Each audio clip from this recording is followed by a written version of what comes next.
I like the young masterling with a future, not a cripple. That's the first thing I hear in this world. Not a bird song, not a servant. A girl in a green dress standing in the courtyard doorway telling me she's leaving. Her name is Guo Mei. Apparently she's my fiancé, was my fiancé. She's got her nose tilted up at an angle that takes real neck training, and she's saying all of this like she's reading me the weather. Here's the part she doesn't know. I'm not the guy she's breaking up with. 10 minutes ago I was Ling Jian, top-ranked player of a game called Martial God World. I closed my eyes at my desk. I opened them in a body that has my exact name, my exact face, and a medical chart that reads like a death sentence. Severed Meridians, 15 years old, can't cultivate. Won't ever cultivate. The whole martial world runs on cultivation, and this body's engine got scrapped at the factory. So the girl is dumping the shell I just moved into. And honestly, great timing, real welcome basket. I heard you'll be expelled from the academy within the month, she adds, in case the knife wasn't in deep enough. I didn't want people saying I abandoned you after, so I'm telling you now. To your face, how considerate, I say. She blinks.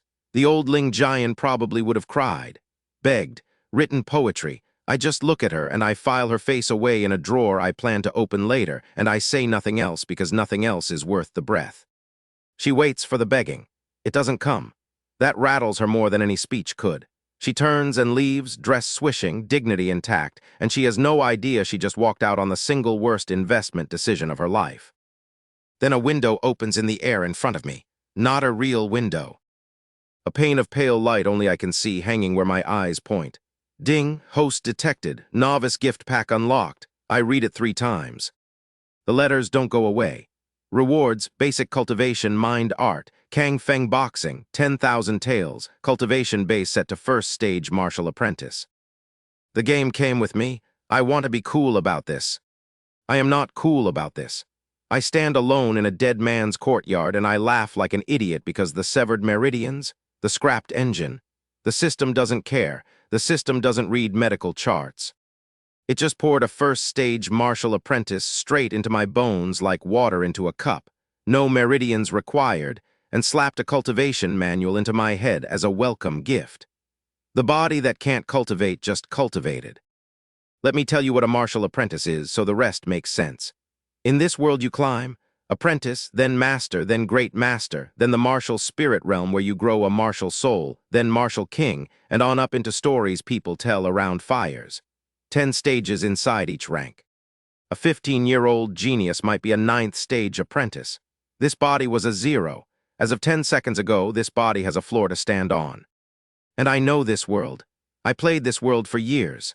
I know where the treasures are buried, which sect elder is secretly a snake, which unbeatable boss has a glass jaw. I have a walkthrough for reality. I'm still grinning when someone kicks my door. Bang, bang, bang. Ling Jian, open up, rent's due. I know that voice too. Zhuhong Bo, Fatty Zhu, the dorm administrator. Back when the Ling family name meant something in this academy, this man used to bring me tea and laugh at every joke I didn't make. The chart went public, the name went soft, and Fatty Zhu turned into a collector overnight. I open the door. He fills the whole frame, arms crossed, chins arranged in a stack. 500 taels, he says. Overdue, or... His little eyes slide to my chest. That jade pendant covers it. Family heirloom, isn't it? Be a shame if I had to take it. The pendant's the last thing this body's mother gave him. I feel the old Ling Jian's memory tug at it, and something in me goes cold and level. You want the pendant, I say. I want what I'm owed. Come get it. He grins and reaches. I slap him. Not a punch, a slap, open palm, full swing across that self-satisfied face. It sounds like a wet towel hitting a drum. He staggers into the railing. And the air lights up. Ding, villain Zhuhong Bo slapped. Cultivation experience plus 10. I stop. I read it again. The system pays me. To slap people. It watched me backhand a bully and it went. Excellent, here's 10 experience. Please continue. I have transmigrated into a world with a rewards program for pettiness, and I intend to become its most loyal customer. Fatty Zhu comes up roaring, and now I'm not even angry, I'm curious. I slap him again. Plus 10, down a step, again. Plus 10, down another step. His face is going through every color in the paint shop, and my experience bar is filling like a rain barrel, and somewhere around the seventh slap the bar tips over and a chime rings that is not about him at all. Cultivation advanced. Second stage martial apprentice. I leveled up, by hand, on a fat man's face, on a staircase. He hits the landing and stays there wheezing, and the fight goes out of him all at once. Young Master Ling, he gasps. It wasn't me, it was Fan Chen, he paid me. He told me to squeeze you till you dropped out on your own. I swear. Fan Chen. I know that name too. The Fan family and the Ling family have hated each other for a generation. And right on cue, like the game spawned him, a voice drifts up the stairs. Well, look at the cripple playing tough. Fan Chen. Silk robes, 3 friends, a smile he clearly practiced in a mirror. He looks at Fatty Zhu sprawled on the landing and clicks his tongue like I broke a vase. Beating the help now. Sad, he spreads his hands. Tell you what, kneel, call me master, and I'll let you carry my bags instead of getting expelled. A cripple needs a roof, I'm being generous. His 2 friends crack their knuckles. Their names, if you care, are Chen Hao and Chen Bo, and they matter for about the next 40 seconds. Generous, I repeat. Right, I open the system store in my head and I buy one thing, a martial skill experience pill, cheap. Swallow it. The Kang Feng boxing that came in my welcome pack goes from a fresh download to a finished install in the space of one breath. Level 1 to grand completion, the whole art unpacked into my muscles like I'd trained it 10 years. Beat him, Fan Chen says, bored. Chen and Chen charge. 1 punch each, that's the whole story. Chen folds around my fist like a coat over a chair. Chen goes into the wall and slides down it. The hallway gets very quiet. Fan Chen's practice smile develops a crack. He's a 5th stage apprentice, 3 whole stages above me on paper, and he decides to fix this personally.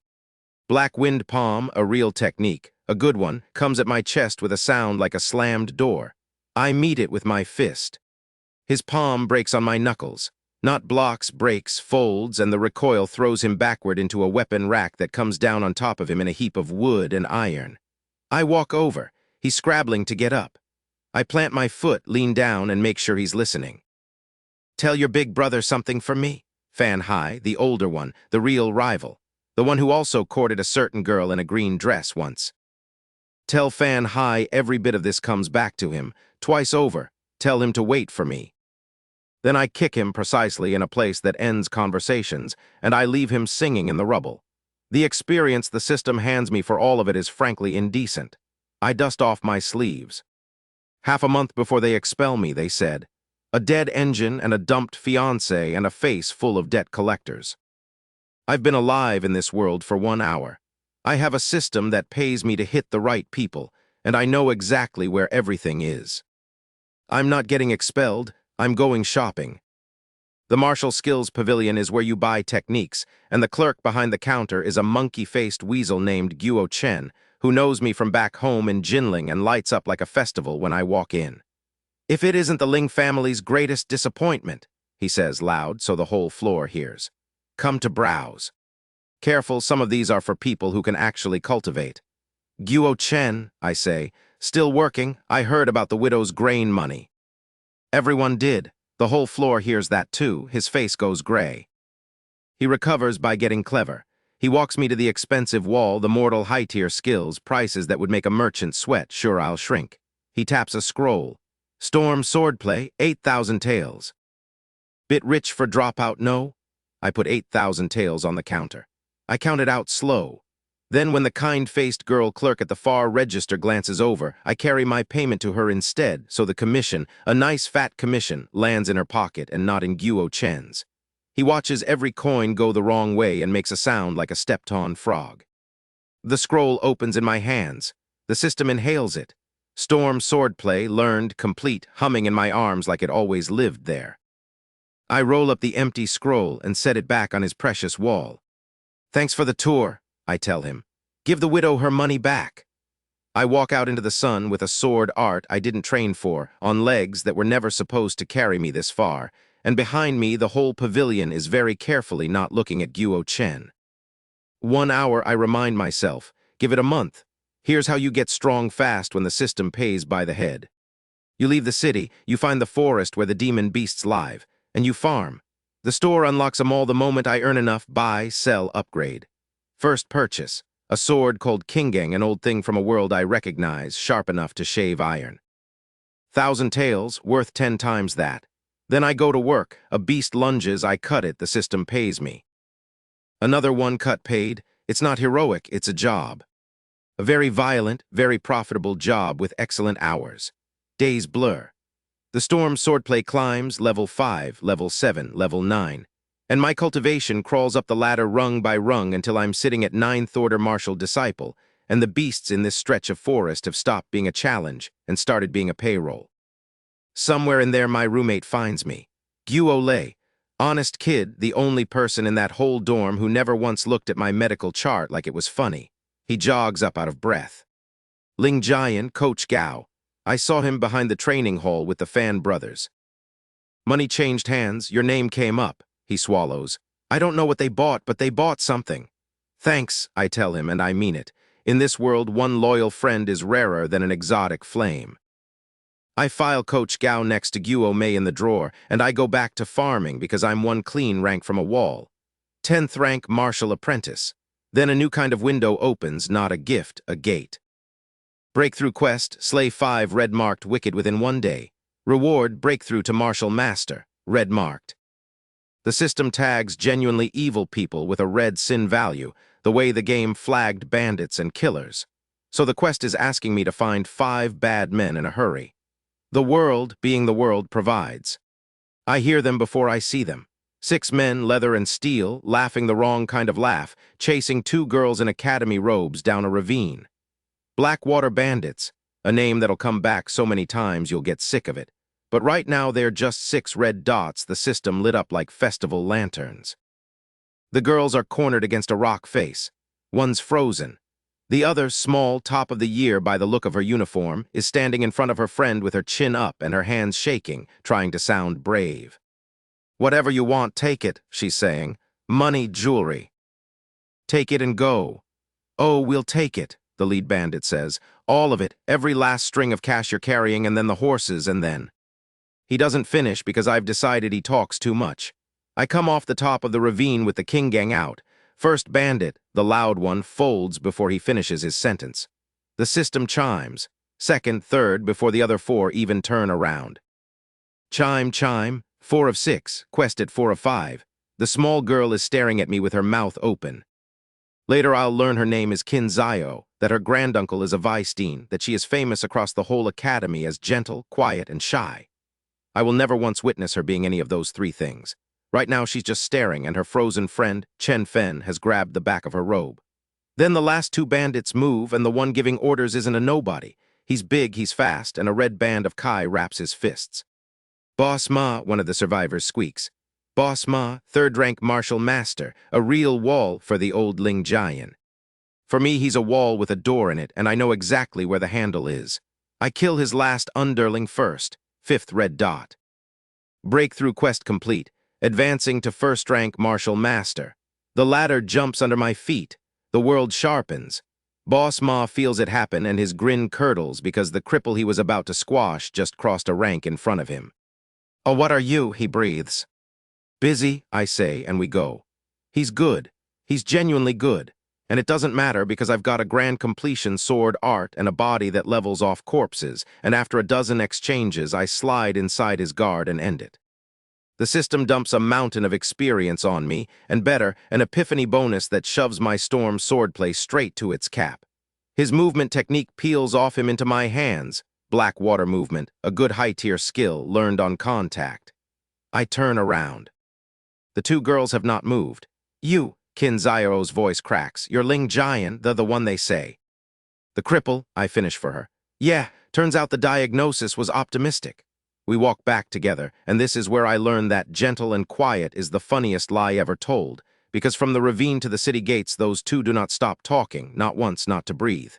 Chen Fen narrates my every move back to me like I wasn't there. Qin Zio keeps sneaking looks and then denying she looked. By the time the walls come into view, I feel less like a rescuer and more like a man who adopted 2 very loud birds. I don't mind. It's the first time in this world anyone's looked at me like I'm worth talking to. Then we reach the academy, and the good mood dies at the gate. There's a notice nailed up with my name on it. Expelled, effective now. 3 days to clear my dorm. Not at the deadline, not after the assessment. Now early jumped forward, signed off by a head coach who had no business signing anything. That's not right, Kinzayo says, reading over my shoulder, and there's iron under the birdsong now. My granduncle's a vice dean. Expulsion goes through the whole board. This is one coach's recommendation. It isn't final until they vote. She frowns. Coach Gao. Class 8, why would he? Because 2 brothers named Fan paid him to, I say. The system listening offers its opinion. Quest, stay in the academy. Overturn the expulsion within 3 days. Reward 5,000 experience, 5,000 skill experience, 1 bronze chest. 3 days. A bronze chest at the end of it, and a head coach who thinks a piece of paper is going to do what 6 bandits and a 3rd-rank master couldn't. Which way to Class 8? I ask. Kinzayo points, then quietly she adds, he's a 9th-rank master. Almost a great master, Ling Jian, that's really high. I know, I say, I've been meaning to test something. Class 8's training hall is full when I walk in, which is perfect because what I'm about to say works better with an audience. Coach Gao is on the platform, 40-odd students on the floor. Every head turns. Coach Gao, I say, nice and clear. Quick question.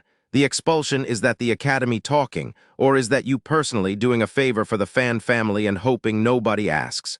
The hall goes still. His face answers before his mouth does. Get out, he says. You're not a student here anymore, waste. Waste. A boy near the front echoes and laughs, and then the whole room's laughing the way rooms do when the man in charge starts it. 40 against 1. The Class 8 monitor, a tall kid named Chen Hao, folds his arms and smirks. You're all very brave together, I tell them. Let's see it one at a time, or all at once. I genuinely don't care.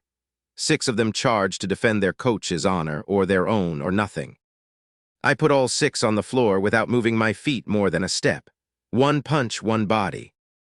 Chen Hao decides wisely that his arms are more comfortable folded and does not join in. The laughter's gone. The whole of Class 8 is on the ground or against the wall, and I haven't even drawn my sword. I look up at the platform. Now you, I tell Coach Gao, personally. Coach Gao comes off the platform like a landslide. I'll be honest with you, this is the part where I get hit. He's a 9th-rank master. That's not a paper gap, that's a canyon, and his wind shadow palm catches me square before I've finished being smug. The wall of the training hall stops me. Then the wall of the courtyard behind it stops me again. I end up sitting in a flower bed with the wind knocked clean out of me and a very interested crowd gathering because half the academy heard the noise. Okay, good to know he's real. I get up. I'm laughing because it's either that or admit my ribs are unhappy, and I draw the King Gang and settle into storm swordplay for the first time in front of witnesses. And that's when the body does something I didn't order. The hit, the danger, the drop of real fear, something in my chest wakes up. Heat floods out from my spine like a furnace door swung open. A shape burns into the air behind me, a totem in bronze, and the system, delighted, throws confetti. Hidden inheritance awakened. Bronze crest, occurrence, 1 in 10,000. I don't have time to admire it. I just feel my whole body turn into a better body between one breath and the next, denser, hotter, humming. The old Ling Jian's ancestors left something asleep in his marrow, and a 9th-rank palm to the ribs just rang the dinner bell. Coach Gao feels it too. His face changes. Impossible, he says. You're a cripple, I know, everybody keeps telling me. We go again, and this time it's even. The bronze totem feeds my arms, the storm swordplay writes lightning across the courtyard, and Gao's canyon of a rank shrinks to a ditch I can hop. The whole academy is watching now, students packed on the walls, an instructor or 2 pretending they aren't. 3 moves, I call out loud for the crowd. I'll end this in 3. It's showing off, it's completely showing off. It also works. Move 1. Black water movement, the technique I peeled off Boss Ma an hour ago, and I'm simply not where his palm storm lands. Move 2. I'm inside his guard, past the wind, close enough to smell the sweat and the fear. Move 3, the flat of the King Gang against his throat, and then, because a punch would be merciful and this man sold me to the Fan brothers for pocket money, I slap him, off the platform, into the dirt, in front of everyone he ever taught. Ding! The system, ever tasteful, pays me for it. Silence. Then the courtyard goes off like a market on fire. In the noise I catch Fan Chen, patched up, back on his feet, turning white and sprinting for the gate to go tell his big brother the cripple grew teeth. Somewhere in the crowd, Guo Mei's little sister is running the other direction, off to warn a certain green dress that her worst investment just appreciated in public. Let them run. Word traveling is the whole point. The Academy's higher-ups do the thing powerful institutions always do when they've backed the wrong horse. They discover, suddenly, that they loved the right horse all along. By evening, a vice dean named Qin Yu has found me. Older man, kind eyes, and surprise, Qin Zio's granduncle. He apologizes for the misunderstanding. He offers preferential arrangements. He transfers me at my request into Class 3. Class 3, as it happens, is Qin Zio and Chen Fen's class. I did not plan that. I absolutely planned that. Then I claim my quest reward. Stay in the Academy, complete, advancing to second rank Martial Master. Blackwater movement to level 5, bronze chest unlocked. The chest opens in the air and drops a book straight into my head. The Purple Cloud Manual, a profound mid-tier cultivation art, and if you don't know what that means, let me put it in money terms. Everything I've been running on so far is mortal grade. Basic rental furniture with a wobble in one leg. The Purple Cloud Manual is the first real thing I own, a whole tier up, the difference between a candle and a lamp. My cultivation speed doesn't improve. It changes categories entirely. I stand in the empty dorm room and read it and feel the whole world get a little bigger and a little more mine.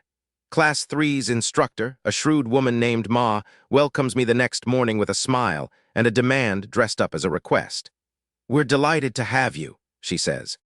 "Such a talent. I only ask one small thing. At the second-year final assessment," the smile sharpens to a point, "you place first. For the honor of the class, of course.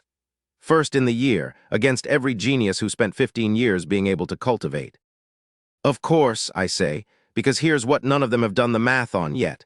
Coach Gao was this morning, the bandits were yesterday.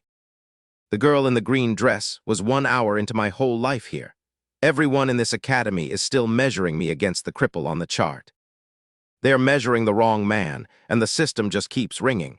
The system isn't done handing me work. Quest vengeful retribution. Repay those who wronged you within 3 days. Reward, advancement, skill growth. Top of the list, fan high. The older brother. 3rd year, 10th stage martial disciple, and this is the part that's been sitting in the drawer since hour one of the 2 men who once circled a certain green dress. The little brother, Fan Chen, already fled the city, so I go find the big one. Northern Campus, Class 9. I walk in and Fan Hai is holding court, and the second he sees me his boys grab stools, actual furniture, and rush me all at once. 6 of them, chairs raised. I circulate the Purple Cloud Manual for the first time in a fight, and the difference is embarrassing. A master's aura rolls off me and fills the room like water filling a tank.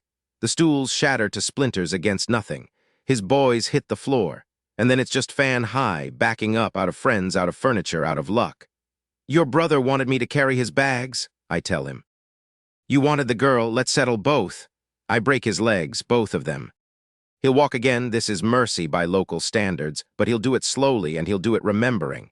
I'm halfway to the door when it fills up. Instructor Fan Ming, Class 9's own. 10th rank master, a hair under great master, and he does not care who started it. He cares that a boy just wrecked his class. "Kneel," he says, 30 minutes. Then we'll discuss the damage. I claim the quest reward instead. Vengeful retribution, complete, advancing to 3rd rank Martial Master. Blackwater movement to level 6. And here's the second time this world reminds me it can still hurt me. Fan Ming is strong, really strong, top of his tier strong, and for a few exchanges he drives me back across the room, and I feel the old gap yawn open under me. Then the bronze totem wakes at the danger, the crest floods my arms, and I plant my feet and shove him back 3 full steps. 3 steps is enough. His eyes do the math. A 10th rank master does not want to explain to the academy why he lost a public brawl to the boy everyone still calls a cripple. He lowers his hands. "This isn't finished," he says. "I'm reporting all of it." "Report away," I tell him, and leave. That evening I get a visitor I did put in the drawer, but never expected to see open it herself. Guo Mei. Green dress, brought by a friend named Chen Yu who does all the talking at first and then doesn't need to because Mei steps forward with her eyes already wet. Ling Jian, she says, I was wrong. I was scared and I was stupid and I said things, I didn't mean them. I've seen what you've become, everyone has. Can we start again? And here's the thing, 2 weeks ago this speech would have undone the old Ling Jian completely. I'm not him. And even if I were, I've seen who looks at me when I'm bleeding and who looks at me when I'm winning, and she is very much the second kind. Some things, once they're past, are past, I tell her, quietly, no triumph in it. That's the part that lands. She cries for real then, the regret kind, and I don't enjoy it the way the old Ling Jian's ghost wants me to. I just walk her memory back into the drawer and close it for good, and I think about 2 loud girls on a ravine road who talked at me the whole way home for no reward at all. That's the difference. I'm starting to learn to tell warmth from weather. After that, I put my head down and work. Half a month vanishes into the forest and the grind. My cultivation climbs to 6th stage master. Every skill I own maxes out. And when the second-year final assessment comes, I keep the promise I made to Instructor Ma. I place first, ahead of every genius who spent a childhood being able to do what I couldn't do a month ago. The academy that wanted me gone last week now points at me and says the word prodigy without choking on it. I'm enjoying that entirely too much when an old man in Ling family colors finds me at the practice yard. Uncle Gao, the family's oldest retainer, the one who used to sneak candied fruit to a sick little boy. His face is grim. Young master, he says, your father summons you home, the clan is choosing a new young master. He hesitates. Your position, it's on the table. Of course it is. The moment I stopped being the family's shame, I became the family's argument. The system, who never misses a chance, chimes in. Quest, young master Ling. Hold your position for 1 month. Reward, 10,000 experience, 10,000 skill experience, 1 profound martial technique. I look at the old man's worried face and I think about a mother somewhere in Jinling who probably still cries about a medical chart. Saddle a horse, I tell him. Let's go home. We don't get far before the mountains try to kill me.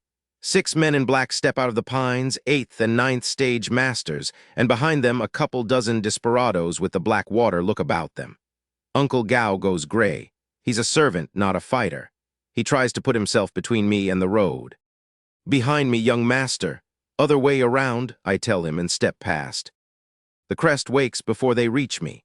I mow the desperados down like tall grass and the system pays me by the head. Killing a man is worth 10 of any beast, and my experience bar isn't filling, it's flooding.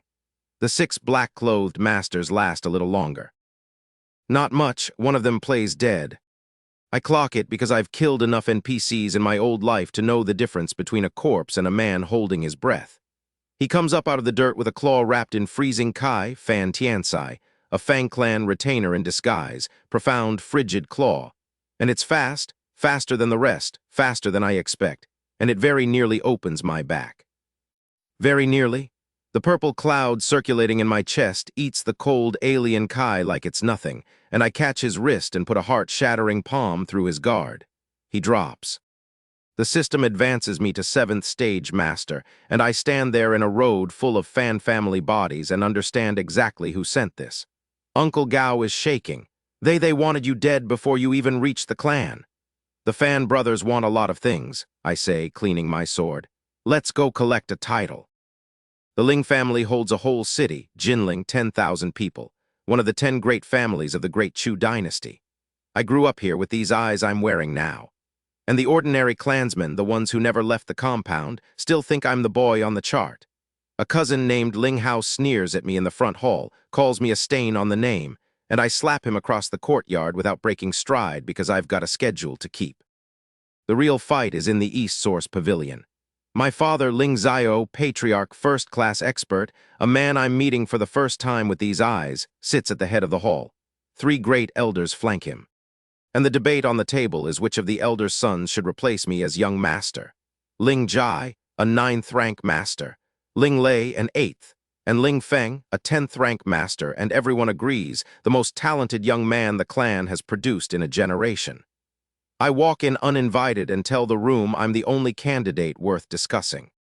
They laugh, naturally, so I make them an offer they can't turn down without looking like cowards. All 3 of them, I say, pointing at the golden cousins. At once, against me alone. If the three greatest young talents of the Ling family can't put one cripple on the ground together, then there's nothing left to debate, is there? The hall erupts. My father says nothing, but I catch the corner of his mouth twitch. The arena's in the courtyard. Ling Feng, the golden boy, is too proud to wait for the other two. He comes at me alone first, phantom palm, and all his 10 stages of talent. I'm behind him before he finishes the first form. I throw him off the platform. It takes less time to do than to describe. Then Ling Jai and Ling Lei come together, cautious now, having watched their prodigy cousin leave the stage without touching me. I play with them, black water movement, so they're always swinging where I was a heartbeat ago.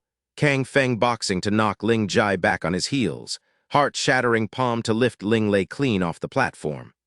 Ling Jai looks at his two cousins on the ground, looks at me not even breathing hard, and raises both hands. I concede. My father laughs out loud then, the whole hall watching, and stands. The matter's settled, Ling Xiao says. Ling Jian remains young master. The three elders bow their heads. It's over before lunch. And then, for the first time in this world, I get something the system never lists as a reward. My mother, Duan Ryuo. She comes down the corridor half-running, sleeves already wet, and she doesn't care about titles or trials. She just grabs my face in both hands to check it's really me and really whole. They said you couldn't. The physicians said the Meridians. The physicians were wrong, mother, I tell her gently, and I let the lie sit because the truth is a light only I can see window and a game store in my skull, and that's a conversation for never. That night my father tells me two things in private that reframe everything. The first, he has a crest too, bronze, same as mine, and when he lets a sliver of it show, mine goes quiet and small next to his. The man could suppress me with a look. I'm not as special as this morning felt. Good to know. The second is the part that matters. The crest isn't the prize, the crest is the key. When you reach the martial spirit realm, he says, it will awaken a martial soul, and a crest-born soul is a soul the heavens themselves notice. He studies me a long moment. Cultivate it, feed it. It decides how far a man like you can go.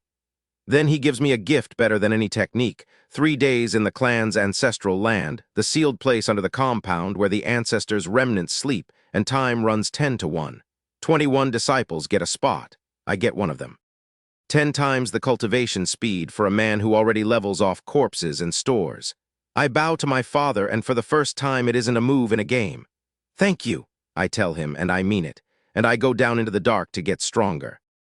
3 days in the ancestral land is something I didn't plan for. I sit in the dark where the clan's ancestors sleep, running the purple cloud manual, and the place doesn't just feed my cultivation. It feeds the crest. Soul power pours into that bronze totem in my chest, filling a bar I didn't even know I had, and on the 3rd day the bar tips over and the world lights up silver. Bronze crest evolved. Silver crest. A phenomenon rolls across the sky over Jinling, a wash of silver light, silver armor burning behind me where the totem hangs, cold and bright enough to stop traffic in the streets below. The disciples cultivating around me scramble back on their heels. When I climb out of the ancestral land, the whole clan is standing there staring, because even my father, the patriarch, the pillar of the family, only ever reached bronze. Ling Xiao doesn't look threatened. He looks like a man who just found out his horse can fly. He claps me on the shoulder hard enough to stagger a normal person and laughs a laugh I haven't heard from him before. Silver, he says. At your age, do you have any idea what you are? Getting there, I tell him. The fame spreads through the city in a day. Silvercrest genius, top of the Ling family, top of Jinling, and while everyone's still gossiping, I quietly cash in the quest that's been ticking the whole time. Young Master Ling, complete, advancing to 8th stage Master. Reward, 1 profound martial technique, spin to select. A wheel appears in my vision, 5 techniques on it, and it spins, and it lands on a name I'm very happy to see. 13 deadly strikes. A profound mid-tier swordplay, a killing art, 13 forms and a level cap of 20, twice the ceiling of anything I've owned.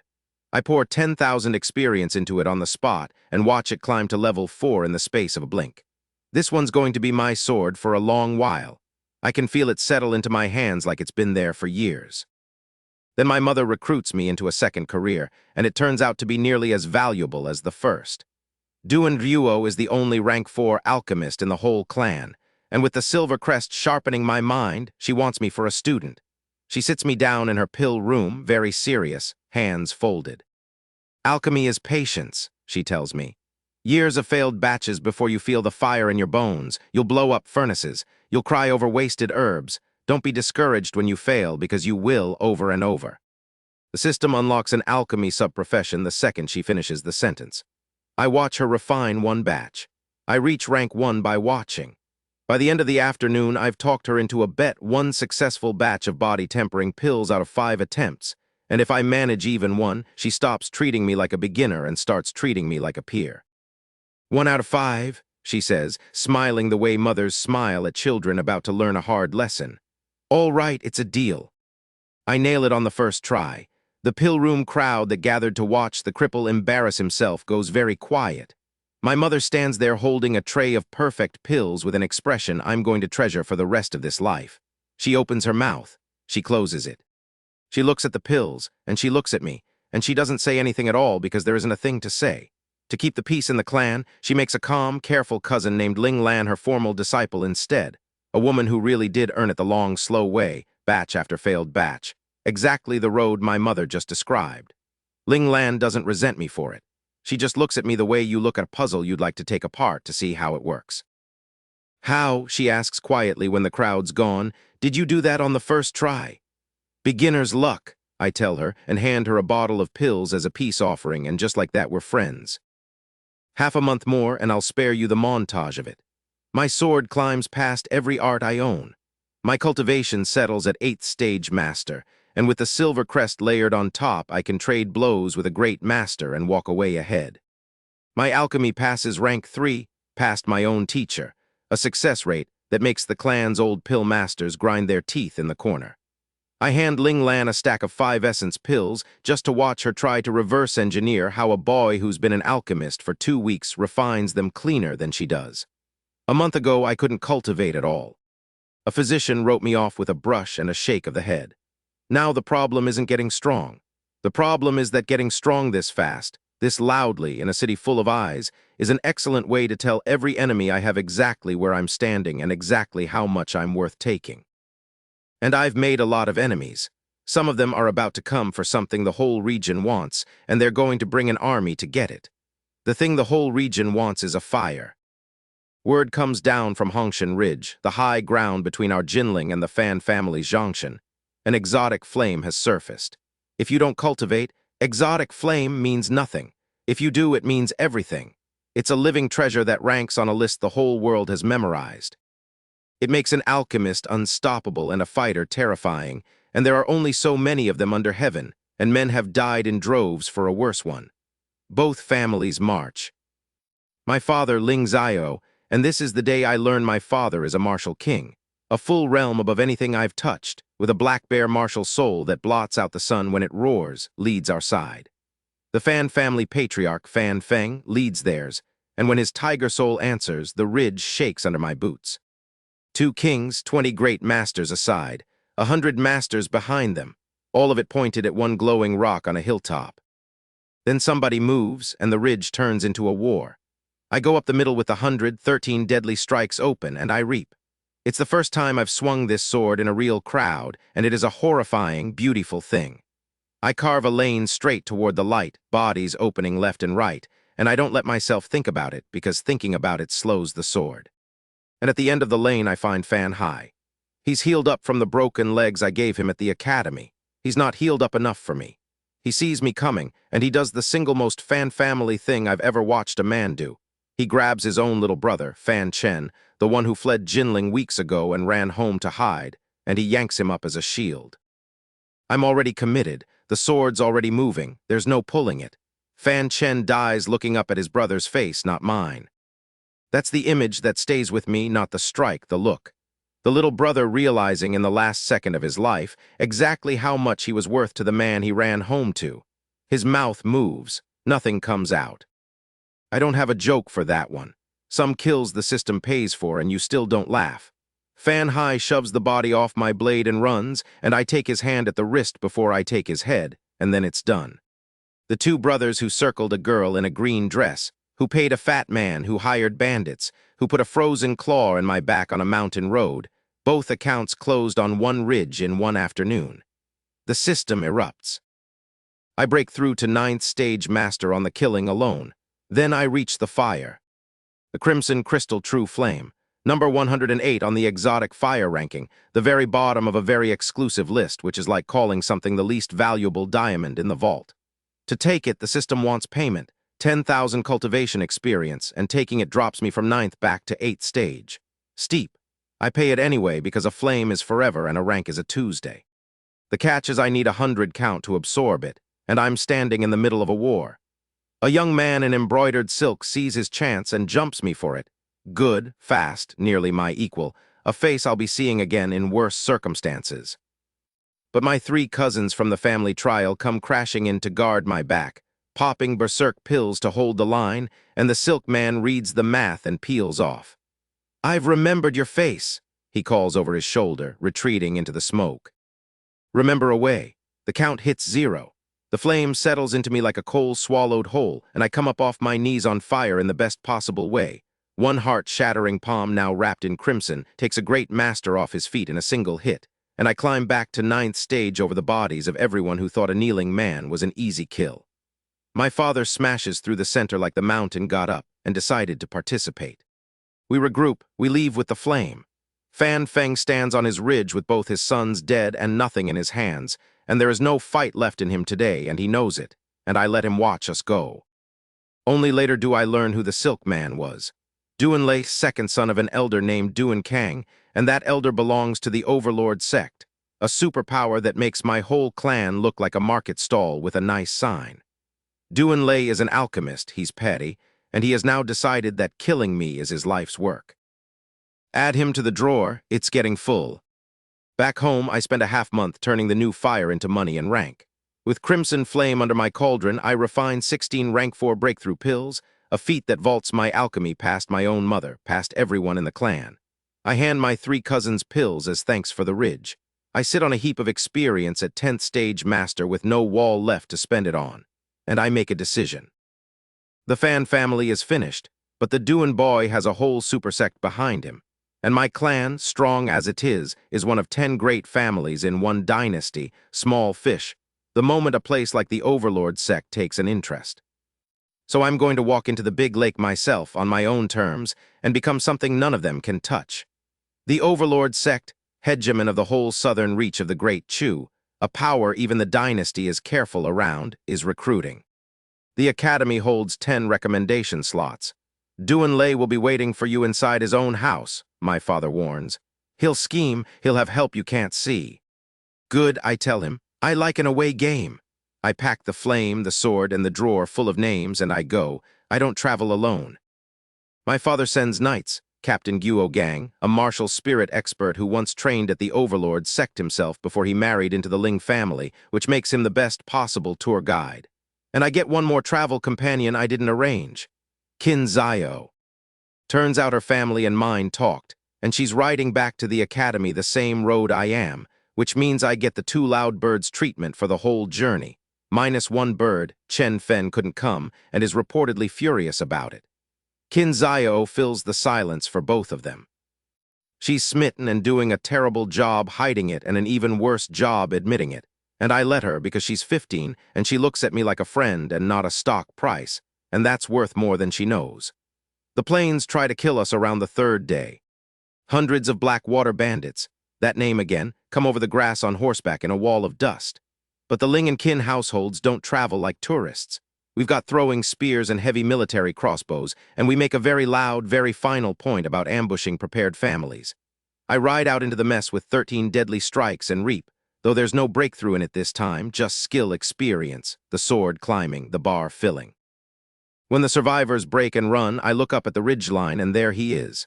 Duan Lei, watching from a slope, because of course he hired the bandits, because of course his plan to catch me and take back. His flame just fell apart in front of him. Duan, I call up the hill. Thanks for the escort, send more. He turns his horse to flee, and this is where Guo Gang earns his salary. The old captain knocks 1 arrow, squints at a target the size of a coin at that distance, and lets fly. The arrow travels a very long way and lands, with perfect poetic justice, directly in Duanlei's backside. His shriek carries across the whole plain. He goes over his horse's neck clutching himself, and the last I see of him he's riding off bent double, chrysanthemum thoroughly ruined, and I decide right there that this is my favorite thing that has ever happened. I will be asking after that chrysanthemum for a long time. Just so you're prepared. Back at the academy, getting into the Overlord Sect turns out to have a gate in front of the gate. The 10 slots are handed out by the old headmaster personally, and one of them is already Kin Zio's. She was recruited directly by an Overlord elder named Ding, which is a level of backing I file away as important. She walks me straight to the old headmaster to vouch for me. A 4th-year instructor named Chen doesn't like that. He blocks the door with a sneer and a rule. Survive 10 moves against him, and I've earned a slot. He's a 4th-rank great master. He expects to end me in 3. Before I answer him, I turn and pat Kin Zio on the head because she's gone tense and worried on my behalf. Relax, I tell her. Watch. Then I turn back to Instructor Chen and use exactly 1 move. 3 of his moves I simply dodge, black water movement, I'm never where the palm lands. On the 4th I stop dodging. Silver crest, crimson crystal flame, and a fist technique all at once, folded into a single strike, and Instructor Chen leaves the ground, leaves the doorway, and lands somewhere down the hall coughing. The old headmaster, who has been watching this whole time with his tea halfway to his mouth, sets the cup down and grants me a slot on the spot. He's no fool. He'd rather the Academy's newest monster remember it owes him a favor. That's 10 slots filled, 5 4th years, 3 3rd years, and 2 2nd years, me and Kin Zio, which is when every ambitious student who didn't make the cut comes to take my slot off me by force. I could beat them all. But Guole, my honest roommate, still here, still loyal, has a better idea, and it's beautiful. We turn the challenges into a betting ring. 10,000 taels a match, and I win every single one by a hair on purpose, close enough that the next idiot in line thinks he's the one who will finally do it. 73 idiots later, I've swindled 730,000 taels out of the Academy's proudest young men, and not one of them has laid a finger on my slot. The money's a joke, but underneath the joke, something's wrong with Kin Zio. She tells me on the last night, quiet, none of the birdsong in it. The reason she's being rushed to the sect so young, alone, isn't ambition. Her grandfather is dying, a martial king, the man who raised her after her parents died, and he has maybe half a year left. He's sending her away strong and safe while he still can. After that, she has no one. She has to become her own protection. I don't have a joke for that either. Then you won't be alone, I tell her. You've got me, and I'm going to make sure you grow strong enough that nobody ever gets to decide your life for you again. I mean the second part as a big brother promise, because that's what she is to me, a loud little sister I picked up on a ravine road. She goes quiet, and then half serious, she mumbles something about how in that case maybe she'll just marry me, and I pretend I didn't hear it, and she pretends she didn't say it, and we leave it there. Chen Fen can't come and is jealous enough to spit. Guole stays behind to finish his year, and I ride south with a loud little sister, a slot to a super sect, and 700,000 borrowed taels toward the biggest lake in the world. The Overlord Sect isn't a school. It's a mountain range with a civilization bolted onto it. And the 10 slots that felt like gold back home buy exactly one thing here. A spot in the outer gate, the bottom rung, thousands of us on it. To become an actual formal disciple, you pass the inner gate assessment, and you get 1 month to do it or the sea washes you back out. The system, punctual as a debt collector. Breakthrough mission, pass the inner gate assessment within 2 months. Reward, breakthrough to Great Master. Which is exactly the wall I need. I've been stuck at 10th stage Master, sitting on a hoard of experience with nothing to spend it on. The assessment is the wall. Good. They assign me to the giant dragon branch, under a branch dean named Qin Guang, a martial spirit. A man I'll learn much later with secrets stacked 3 deep. And I pick up the thing you actually need in a place this size, people. Song Wen, a cheerful 3rd-year roommate who never stops talking, which after Kin Zio I'm basically trained for. Fan Ling, the steady one. Chen Chen, a 4th-year girl who says the thing everyone's thinking. Good crew. The Outer Gate's real government turns out to be a protection racket. The Black Tiger Gang, hundreds of members. They greet every newcomer the same way, 5,000 taels or else. A hook-nosed thug tries it on me my first week. Back up behind him, sneer already loaded. New meat pays a welcome fee. he says. 5,000 or we take it out of your legs. I've got a counteroffer, I tell him. I break the collector. Then I hand the or else back with interest in front of a crowd, and I make sure the crowd remembers. Word travels fast in a place that runs on fear. The Black Tiger gang is run by a man called Feng Fist, the Black Tiger himself, top 3 of the whole outer gate, and 3 tiger generals under him. Guo Jai the Steel Claw, Chen Lin the Smiling Tiger, Gao Kai the Sick Tiger. Remember the names? They take turns coming for me, and the first one doesn't wait long. Guo Jai challenges me on the arena. A crowd because he wants a crowd. Second rank Great Master, a claw technique a hair short of mastery, and he opens by drawing first blood. His claw rakes across my chest before I've read his rhythm. It's the first real wound I've taken since I woke up in this world. It focuses the mind wonderfully. That's your one, he says, grinning through the reach advantage. Kneel and I'll let you keep the arm. Keep talking, I tell him. I'm learning your timing. I draw the King Gang and open 13 deadly strikes, and I do the thing I've been wanting to try on a real opponent. I farm him. Form after form, mid-fight, the sword climbing off his claw, level 12, level 13. He gets angrier every time I level on him, which makes him faster, which gives me more to level on. By the time I've got the art where I want it, I string a 7-strike chain through his guard and put the steel claw on his knees. Yield, I offer. His claw's shaking. His crowd's gone quiet. He yields because the arena is already chanting a name, and for once it's mine, Ling Jian, the cripple's name in a super sect out of 1,000 throats. There's a problem hiding in the wind, though, and it's my sword. The King Gang is a mortal blade, and it's been drinking crimson flame for weeks, and now it's cracking down the spine. A candle wick was never built to carry a bonfire. I've got 700,000 taels and a store in my skull, so I go weapon shopping the way other men buy tea. I find her in the mall. The hero sword, a spirit weapon out of a world I remember, once carried by a swordsman whose name meant no self, a blade that unsheathes itself and flies at a thought. 100,000 taels. She slides into my hand and I feel her wake up, testing me, deciding I'll do. The cracked King Gang gets a respectful retirement and a place on a shelf. Then I go find the grind spot everyone whispers about, the Beast Soul Tower. A training holy land, floor after floor of beast souls that respawn forever, each floor harder, each one paying skill experience. 1,000 taels to enter. Most outer disciples cap out around floor 20, maybe 30 on a good day. A veteran named Gao Yang, ranked 29th in the whole outer gate, likes to brag that he can clear to 30, and when he catches the newcomers looking impressed, he decides to put me in my place with a tower clearing contest. Sure. Gao Yang goes in first. He grinds his way to floor 33 and staggers out white-faced and spent, expecting the crowd to gasp. Nobody's looking at him. The whole crowd is watching the counter over the entrance because I haven't come out yet, and the counter is still climbing. 35, 40, 44. The numbers keep going and the muttering gets louder, and Gao Yang's big 33 shrinks a little with every tick. I walk out at floor 46 with 13 deadly strikes bumped up another level, roll my shoulder and sheathe the hero sword. 46, someone breathes. That's not possible, Gao Yang says to no one. Sorry, I tell him. I'll try to fail more convincingly next time. The crowd loses it. Gao Yang does not recover his dignity that day, and my name climbs another notch. And somewhere in the outer gate, a black tiger and 2 surviving tiger generals stop treating me like a newcomer and start treating me like a problem. Good, let them. I've got a sword that flies, a fire in my chest, and a tower that pays me to climb it. The inner gate's coming. I intend to walk in through the front over anyone who thinks the front door is theirs. Fame brings offers. A dozen factions try to recruit me.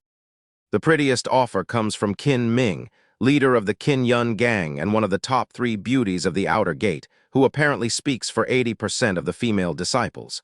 I turn it down. I've got a full plate and a loud little sister to answer to. What I don't turn down is a tip.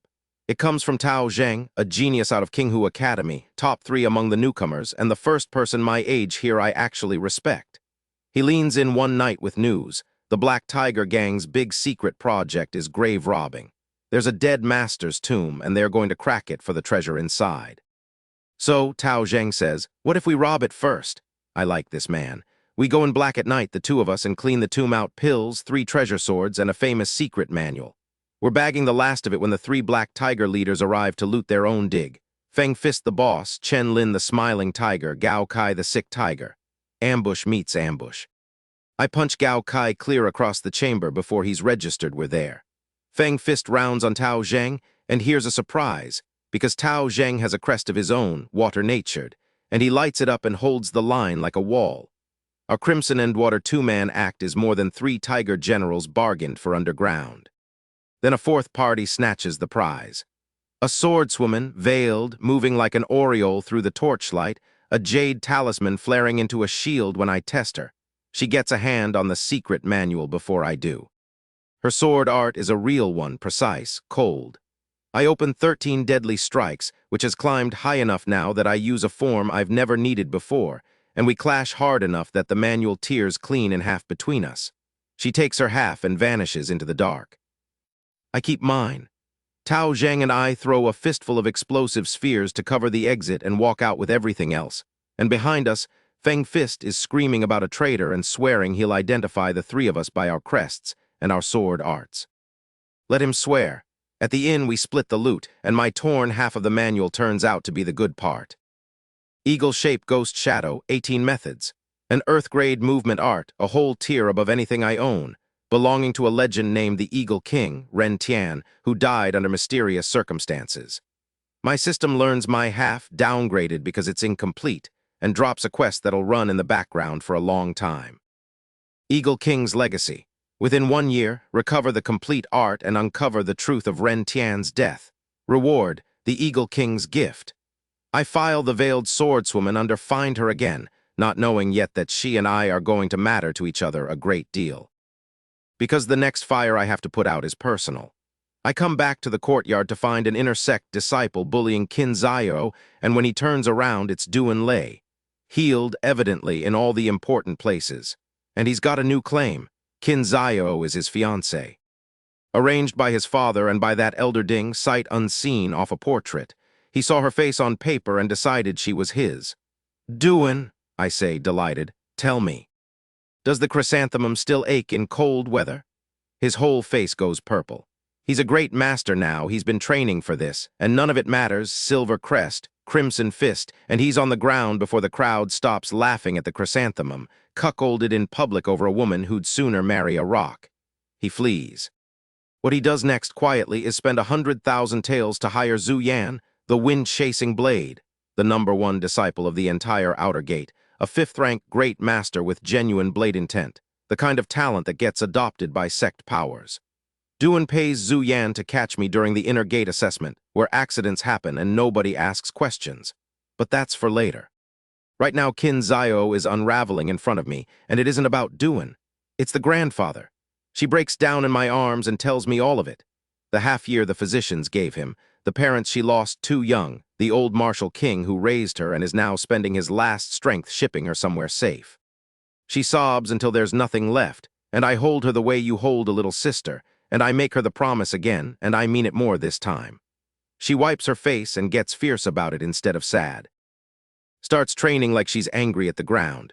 So I, casually, refine 10+ bottles of cultivation pills and pretend they were lying around, and I hand them over, and she stops crying and starts climbing. Which is exactly the wrong moment for her cousin to walk in. Ding Fang, Elder Ding's daughter, inner sect elite, an 8th-stage great master with an ice palm and a temper like a snapped rope, and it turns out the architect of the Duan betrothal. She storms into the courtyard and slaps Qin Zio across the face for the crime of not wanting to be sold. I put myself between them, and Ding Fang makes the mistake of trying her ice palm on me. Eagle shape movement, so I'm never where the cold lands. Silver crest, crimson flame, a fist art at full accomplishment. And I don't hurt her, I just take her apart, move by move, until the great Ding Fang is standing in the middle of the courtyard with tears of pure fury on her face and no dignity left to spend. Slap her again, I suggest, and we'll do this every day. Qin Zio watches the whole thing from behind me, and when it's over she says very quietly that whatever happens in whatever capacity she's staying by my side. I ruffle her hair and tell her to get back to training, but I hear it. I file it somewhere that isn't the drawer. Feng Fist finally does his homework. He puts the crimson flame from the tomb together with the crimson flame everyone's seen me throw, and he realizes the traitor who robbed his grave dig was me all along. So he brings the whole Black Tiger gang down on me in the open to break my legs and settle it in front of the world. He forgot I have friends now. My crew shows up. Tao Zheng and the King Hu boys show up. Every newcomer the gang ever squeezed for 5,000 taels shows up. And so does a rival outfit called the Green Bamboo Gang, who just want the Black Tigers gone on general principle. The courtyard turns into the biggest brawl the outer gate's seen in years, and I'm in the middle of it chugging recovery pills like water. Pay to win is a valid strategy, and I will die on that hill, reaping with the hero sword, kicking the sick tiger back down every single time he stands up. Then the pressure drops out of the air like a lid slamming shut on a pot. Branch Dean Qin Guang, a martial spirit, two more behind him, and the whole riot freezes mid-swing. Every single person in my half of the yard points at Feng Fist at once, because 100 witnesses is its own kind of weapon. And Qin Guang, reading exactly who started what, palms Feng Fist across the yard and drops him cold. "The next disciple," he says pleasantly, "who turns my branch into a battlefield answers to me personally." That night, he summons me alone. And he doesn't scold me. He saw straight through the whole setup, and it seems he likes what he saw. "The inner gate assessment," he says, "takes place inside a secret realm, the small cave heaven. While you're in there, I'd like you to retrieve something for me. Do it, and I'll reward you with a martial skill famous across the whole world." I ask what skill. "Pure Chen swordplay. A profound, extreme-grade art near the very top of what a place like this even keeps, carrying the legendary Pure Chen sword intent. A sword that answers to the sun itself. That is not a reward you refuse. But Qin Guang is nobody's fool. He only lets me verify the first half of the manual. The system learns a damaged Pure Chen swordplay, 36 forms of which I master the first 18. The task item, on the other hand, is deeply unglamorous. He wants me to fetch a chamber pot out of the small cave heaven, an actual old pot. I decide not to ask why a man who answers to shadowy powers wants a chamber pot, and I file that under things I'll understand later badly. I grind the half of got Pure Chen climbing fast right up until the assessment day. At the gate, Zhu Yan finds me, the wind-chasing blade number 1 of the outer gate, and he doesn't hide it. "I hope we run into each other in there," he says. He's telling me straight that he's coming, which I respect and file next to the fact that Duan Lei paid him to. Qin Ming of the Qin Yun gang catches my sleeve too, asks me to spare her members inside if it comes to it. Sure. Then the outer gate dean, a martial king, and 8 experts crack open the small cave heaven, and the sky splits into a doorway, and thousands of us pour through. The rules are simple and cruel. Everyone starts with an energy token reading 1. You raise the number by killing beasts or stealing other people's tokens. The first 100 disciples to reach 9 pass into the inner gate. Everyone else washes back out. There's an escape talisman if you want to quit, but using it forfeits your whole assessment and your slot. I open my store and buy one thing before I do anything else. A blank experience orb, 188,000 taels, an item that lets me bank experience instead of spending it, so I can hoard every kill and cash them all in for a single monster breakthrough when the moment's right. Expensive, worth every coin. Then I get to work. I find Gao Yang, my old tower rival, rob his realm map and spare him, which settles our grudge for good. He stops boasting and starts nodding at me in hallways after that. My token climbs to 8 in days. Pure Chen keeps leveling on the realm's beasts. 4 brothers try to take it off me. The Hua brothers, Jing, Shan, Bao, and Guo, whose names strung together make a patriotic little pun their parents were clearly proud of, are top 20 of the outer gate, and they fight with a telepathic 4-as-1 teamwork that's genuinely hard to crack. They ambush me for my token, 4 minds moving like one body. I crack it anyway. I get a hand around the youngest one's throat, Guo, and hold him there. "I'll bet," I say conversationally over his choking, "that I dare kill him. Want to find out?" They freeze. All 4 of them at once, because they really do move like one body, and I've got a hand on one of the hearts. And then I let him go, and I toss the 4 of them a bottle of healing pills, because 4 fighters who move like a single mind are worth 100 times more to me as friends than as corpses. The Hua brothers look at the pills, they look at me. They look at each other, one glance shared 4 ways, and just like that, I've got 4 more. The assessment stops being a test and turns into a slaughterhouse, and it's on purpose. An enforcement elder named Duin switches on a crimson slaughter formation over the whole realm, a working that whips the beasts into a frenzy and turns the disciples' own bloodlust up past the safety line. The casualties spike. He does it to clear the board for his son, Duin Bo, who's deep in the realm cracking a sealed ancient palace for the very thing my branch dean sent me to fetch. Daddy's tilting the whole assessment so his boy can win it, and if 100 disciples die of it, that's 100 names Daddy never had to learn. And somewhere in a quiet corner, Zhu Yan takes a nap. He's in no hurry. He'll collect Duanlei's 100,000 by killing me whenever I finally surface. Patience is a luxury the #1 man can afford. Then the frenzy nearly costs me the one thing in this whole bloody realm I actually care about. I hear it before I see it. A girl fighting for her life and losing. Qin Zio, grown now, swinging hard and cornered against a rock faced by a great master with a claw. Guo Jai, the steel claw I beat and spared, whom the formation just turned from a settled grudge into a killing. I don't think. I throw the hero sword. It crosses the clearing and pins him to a tree through the shoulder. I'm there a breath later, and this time I don't offer him a chance to yield. He hurt her. He came a claw's length from ending the loud little sister I picked up on a ravine road a lifetime ago, and for that there is no joke ready and no mercy left. I take his arm at the joint. I take his energy token, and I close the account and I don't look back at it. Qin Zio's shaking, blood on her sleeve that isn't hers. Brother Ling. You're all right, I tell her, and I press Guo Jai's token into her hand enough to jump her straight to the top number. You're going to finish first? You hear me? First. She hits the mark before I do, my loud little sister, top of the whole leaderboard, and I plant the Hua brothers around her as counter-robbers and use her as bait for the next fools, and I go find my branch dean's prize. Duin Bo's people get to the ancient palace first, and the seal's last laugh is a residual formation that freezes every one of them in place for 2-3 hours. So I stroll in past a dozen paralyzed elites, walk up to the prize, and lift it right out from under Duin Bo's frozen, glaring eyes. You know, I tell him conversationally, waving the thing in his face, it's rude to freeze in front of a guest. The prize isn't the pot, though. It's what's inside it, an ancient demon essence, old beyond the sect's records. I find a defended cave, my team on the mouth of it, and I absorb it. It nearly turns me inside out. My whole physique tears down and rebuilds from the marrow, agony in waves, and then the silver crest in my chest catches fire and climbs. Silver crest evolved, golden crest. The totem blazes gold.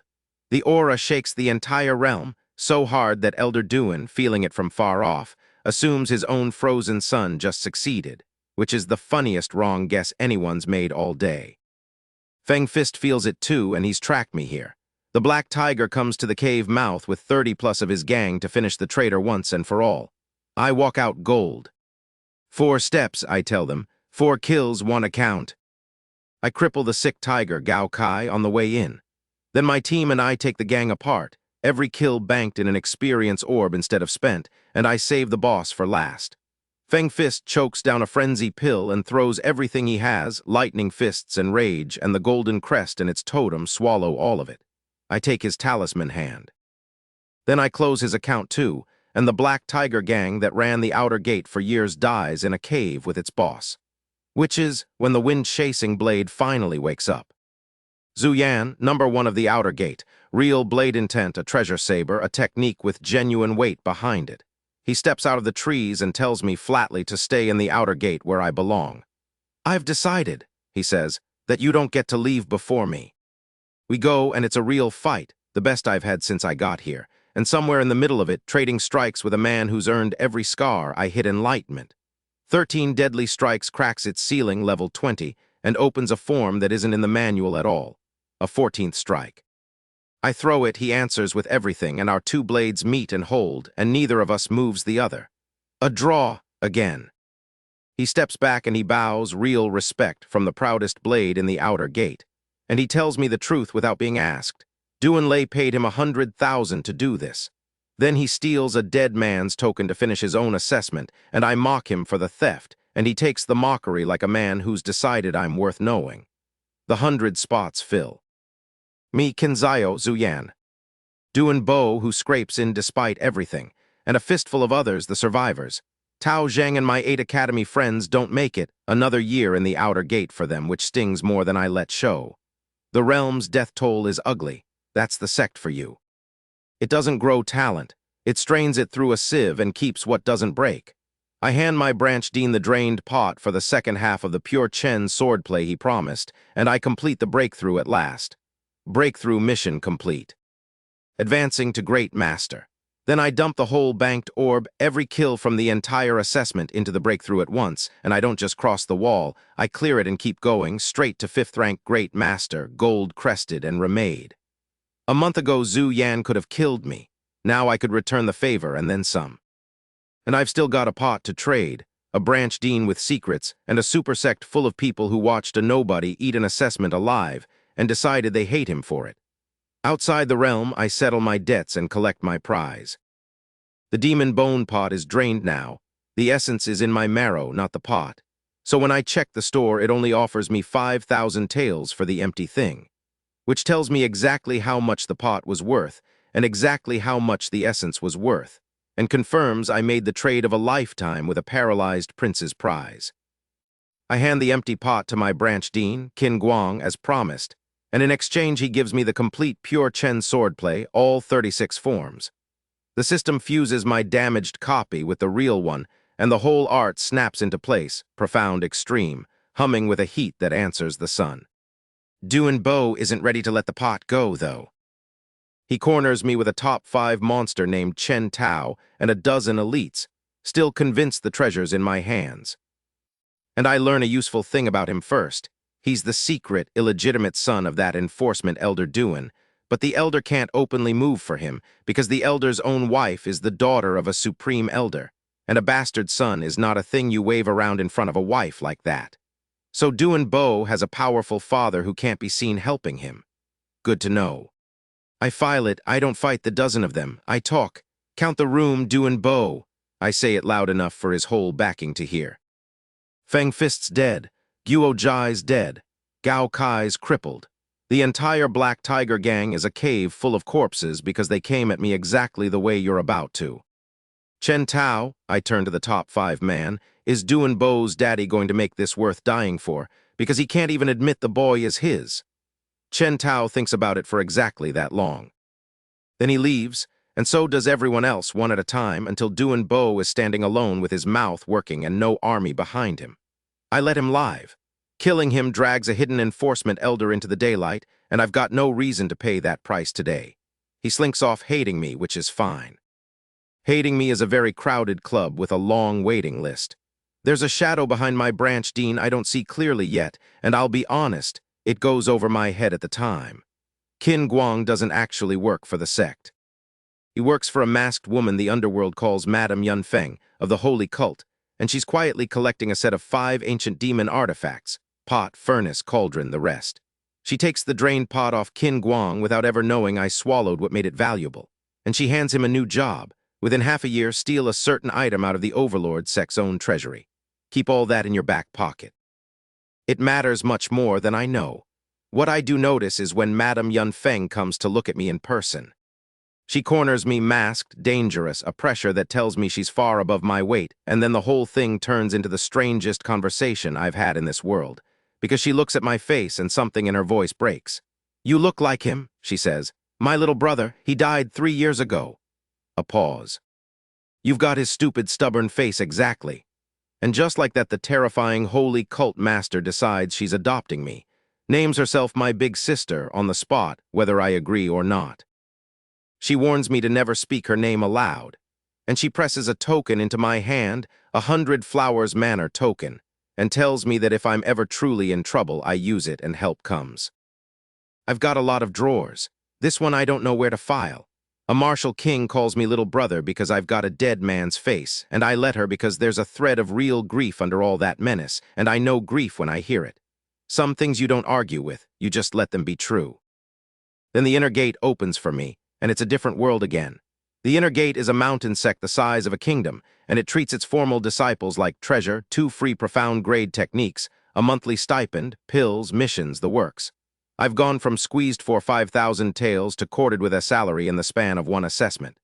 Naturally, someone hates me by lunchtime.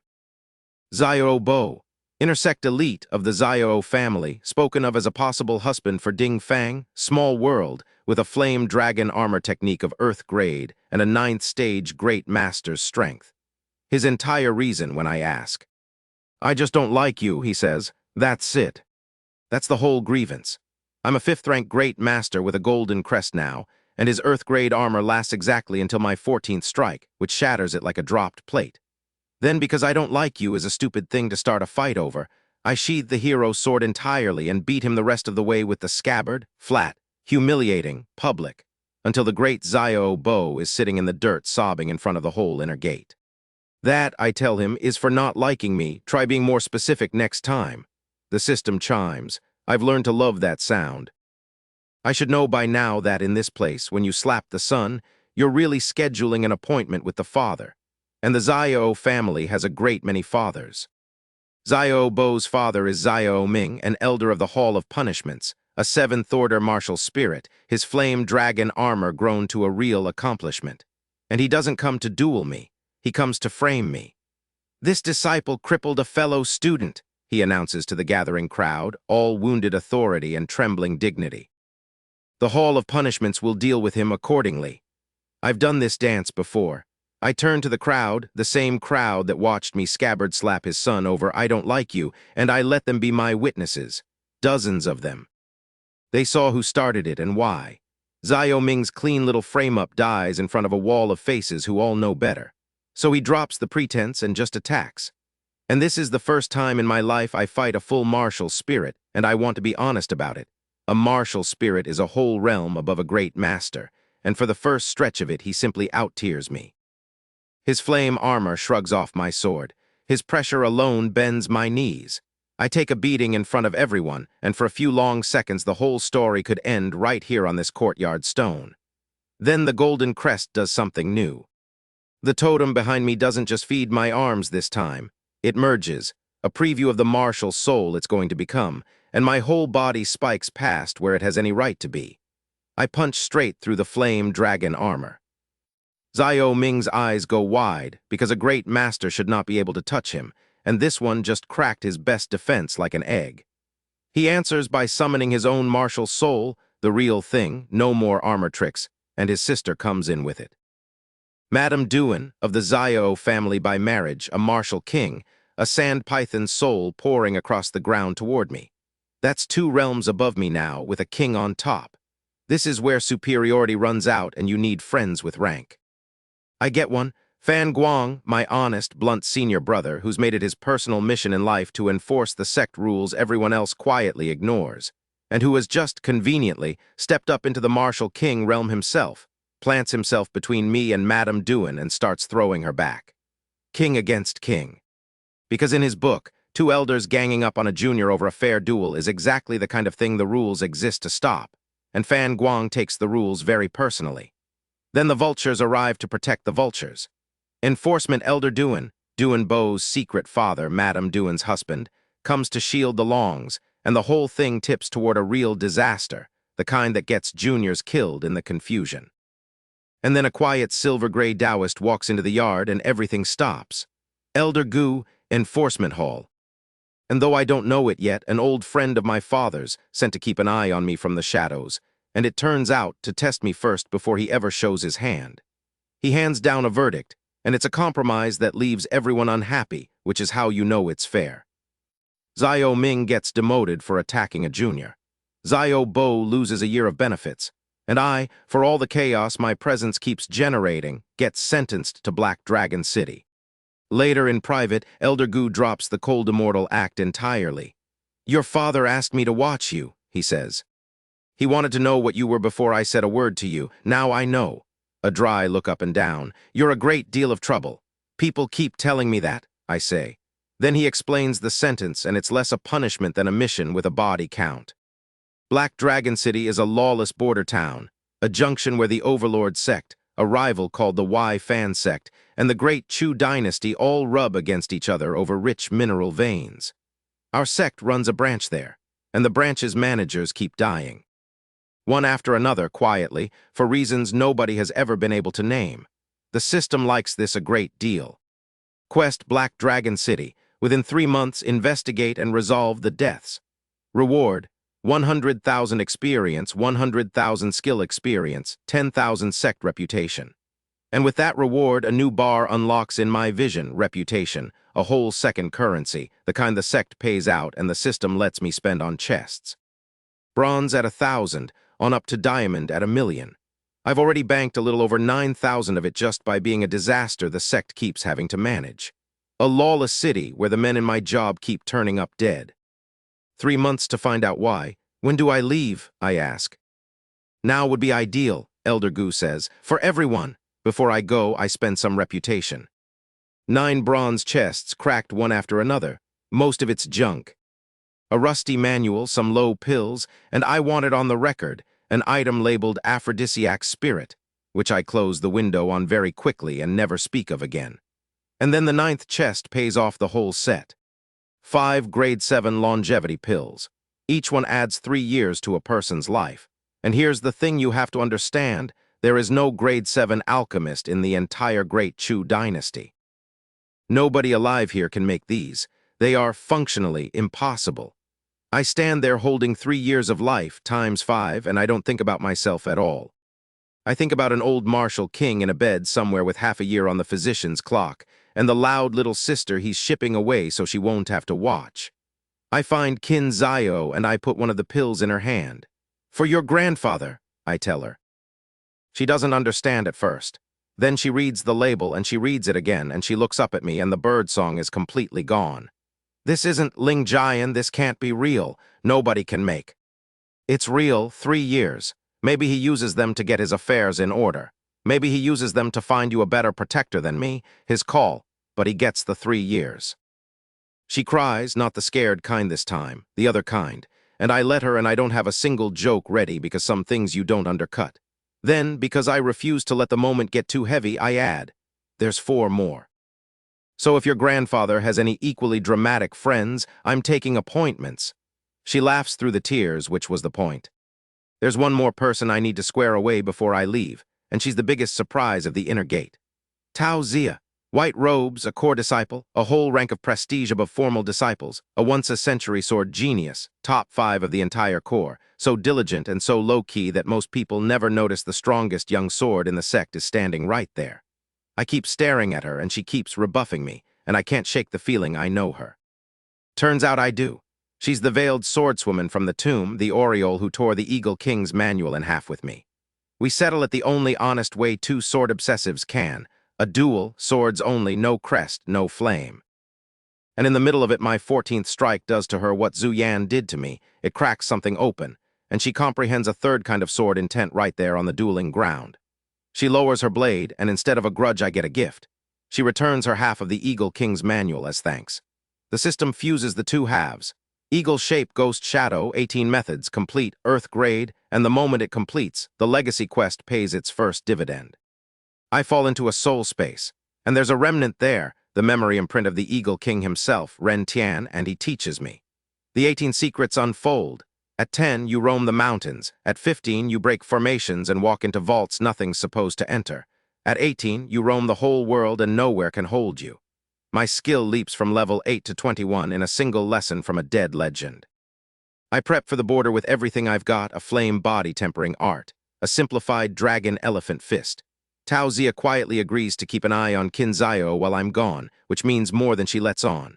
And the send-off is tearful. Qin Zio, the Hua brothers, the whole crew. The first time in this world I've had enough people who'd miss me to make leaving hard. At the mountain gate, though, the Duan brothers are waiting. Duan Lei, my chrysanthemum-cursed old friend, and beside him his older brother Duan Jian, a top 5 core disciple, the pride of the family. And Jian surprises me. He doesn't sneer. He looks me over like an opponent worth measuring and says, "Come back from Black Dragon City alive, and you'll be qualified to be my opponent." Then he turns to his little brother and tells him, flatly, to leave Qin Zio alone, because she has a protector powerful enough that even the Duan family shouldn't touch it. He means Elder Ding's daughter's cousin business is bigger than Duan Lei realizes. He doesn't know the half of who's actually standing behind her now. What I don't hear at the gate is what Duan Lei does after I ride out. He goes and allies with the wreckage of my enemies, the surviving Fan family patriarch, the Blackwater Bandits. And their leaders turn out to be a matched pair of monsters, Iron Fist and his wife, the Viper Shadow, the black-hearted couple, each a peak martial spirit, and together with Iron Fist's own treasure manual, able to trade blows with a martial king. And behind all of them, threaded through the whole thing, a man named Eunuch Zhu, disciple of a palace power, serving the third prince of the Great Chu, who has his own reasons to want Black Dragon City, and a deadline of about a month to get them. They pick a spot to catch me on the road, the 1,000 Shen Cliff. I intercept one of their message pigeons, read the whole plan off it, and then, because I've already sent word ahead and set a trap of my own, I slow my horse down and take the scenic route, right toward the ambush that thinks it's ambushing me. The 1,000 Shen Cliff is a good place for an ambush.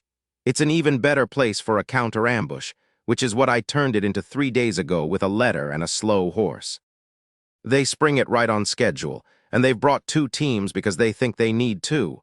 On one side, Fan Feng, the Fan Patriarch, the martial king who lost both his sons on that ridge and ruined nothing of his hate in the losing. He's got what's left of his clan behind him, and he opens by coming for me personally. "You took my sons," he says. His voice is very calm, which is worse than screaming. "I'm going to take you apart slowly. Your sons took a girl's hand and a fat man's bribe and a claw to my back," I tell him. "I just closed the accounts." His clansmen rush me. I take Fan Dong's arm off at the shoulder, a warning, not a kill, and I slip the net, mocking them over my shoulder, drawing them exactly where I want the ground to be. Fan Feng follows, and that's fine. Following is the whole idea. On the other side of the road, the temperature drops 10 degrees, and the black-hearted couple step out of the pines. Iron Fist and his Viper Shadow, 2 peak martial spirits who, together with his cursed manual between them, fight like a martial king. He's got a fire of his own, a Yin Water Fiend Flame, 93rd on the list, a good 16 places above my Crimson Crystal. And he isn't here for the Fan family's revenge. He looks at me the way a merchant looks at a full purse. "That crimson flame in your chest," Iron Fist says, licking his teeth. "It'll pair so nicely with mine. Come take it," I tell him. Everyone else has tried. 2 peak spirits and a king coming down the same road. This is over my head. It's supposed to be. That's the shape of a good trap. You make the bait look worth the risk. Then Qin Guang steps out of the rocks, and the math changes. My branch dean, the man who owes me a favor, who answers to a masked woman with her own designs on this whole region. It turns out a branch dean can hold a great deal more combat power than a branch dean should, enough to lock horns with Fan Feng himself and pin him there. Which is the opening I built the entire day around. I light a signal flare, and the cliff answers. My father comes over the rim like the mountain decided to participate, Ling Zio, a martial king, his black bear soul blotting the sun. My great uncle Duan Shantao, the strongest blade of my mother's family, at his shoulder. 100 Ling and Duan experts pouring down the slope behind them, exactly where a letter told them to be, exactly when. The ambush I was supposed to die in closes on the men who set it. It turns fast and it turns ugly, and in the churn the Viper Shadow makes the last mistake of her life. Iron Fist takes a strike he shouldn't survive, and she throws herself in front of it, a body between her husband and my father's blade. My sword was already moving. She dies covering a man who, 1 breath later, proves exactly what she died for. Because I offer Iron Fist a trade, him for her body, a chance to grieve a clean end. He looks at his dead wife. And he runs, just runs. No hesitation, no last word for her, nothing. Eunuch Zhu snatches him clear of the closing net first, and then even Eunuch Zhu weighs him and finds him not worth the trouble and drops him loose to fend for himself. The black-hearted couple, in the end, was only ever one black heart and one person foolish enough to love it. I don't chase him. A man who will leave his wife on the road will leave the road for me another day. Fan Feng sees the day is lost and does the desperate thing, chokes down a fistful of berserk pills to blast his way out. It works. It also burns his cultivation to ash on the way through. The martial king who marched on my family over a rock that glowed limps off the field, a hollowed-out man, his engine scrapped the same way this body's was, years ago. There's a symmetry to it I don't bother pointing out. I spend the aftermath the way I spend everything. I farm it. The captured survivors feed my bar until I cross into 9th rank Great Master, one rung under the martial spirit realm, and the martial soul my father promised waits there. The system tallies the wreckage and hands me the next job. Quest, clear the Blackwater bandits. Within 6 months, wipe them out. Reward, 100,000 experience, 50,000 skill experience, 1 silver chest. 6 months to end the name that's been trying to end me since a ravine road and 2 loud girls. I'll take it. My father wants to send an escort the rest of the way. I turn him down, not out of pride, exactly out of arithmetic. A man who arrives at a lawless city behind a wall of family knights has announced he's weak. I intend to arrive as a problem, not a guest. You're sure, my father says, it isn't quite a question.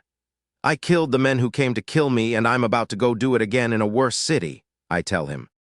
I'm sure.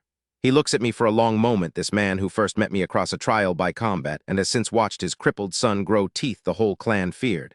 Then he nods and he lets me go, and that nod is worth more than the 100 knights. One last thing I pull out of the day from a frightened prisoner with a loose tongue. Eunuch Zhu, the man threading these bandits and this ambush together, serves the 3rd prince of the Great Chu.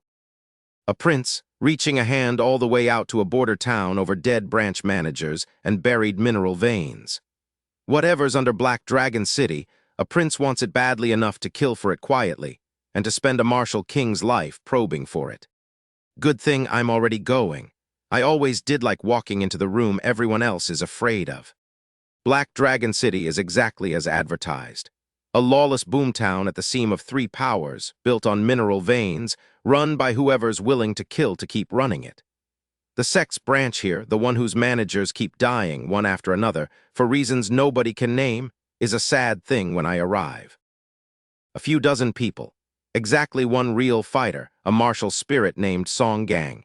They've even been shoved out of their own bigger southern headquarters by rivals and squeezed into a shabby back house. This is the branch I've been sent to save, and it's mostly ghosts and unpaid rent and men who have forgotten what it feels like to win. So I do the 2 things that fix any dying branch. I make an example and I open my purse. The example walks right into my hands the first afternoon. A dandy named Bai Hao struts into my house throwing a name around like a whip, son of Marquis Bai Shan, the 3rd prince's confidant, the man who effectively owns this city. He's come to remind the new branch master of his place. You'll want to be very careful with me, he says, inspecting his nails. My father could bury this whole sad little branch with a letter. Guards, I say pleasantly, break their legs, jail this one.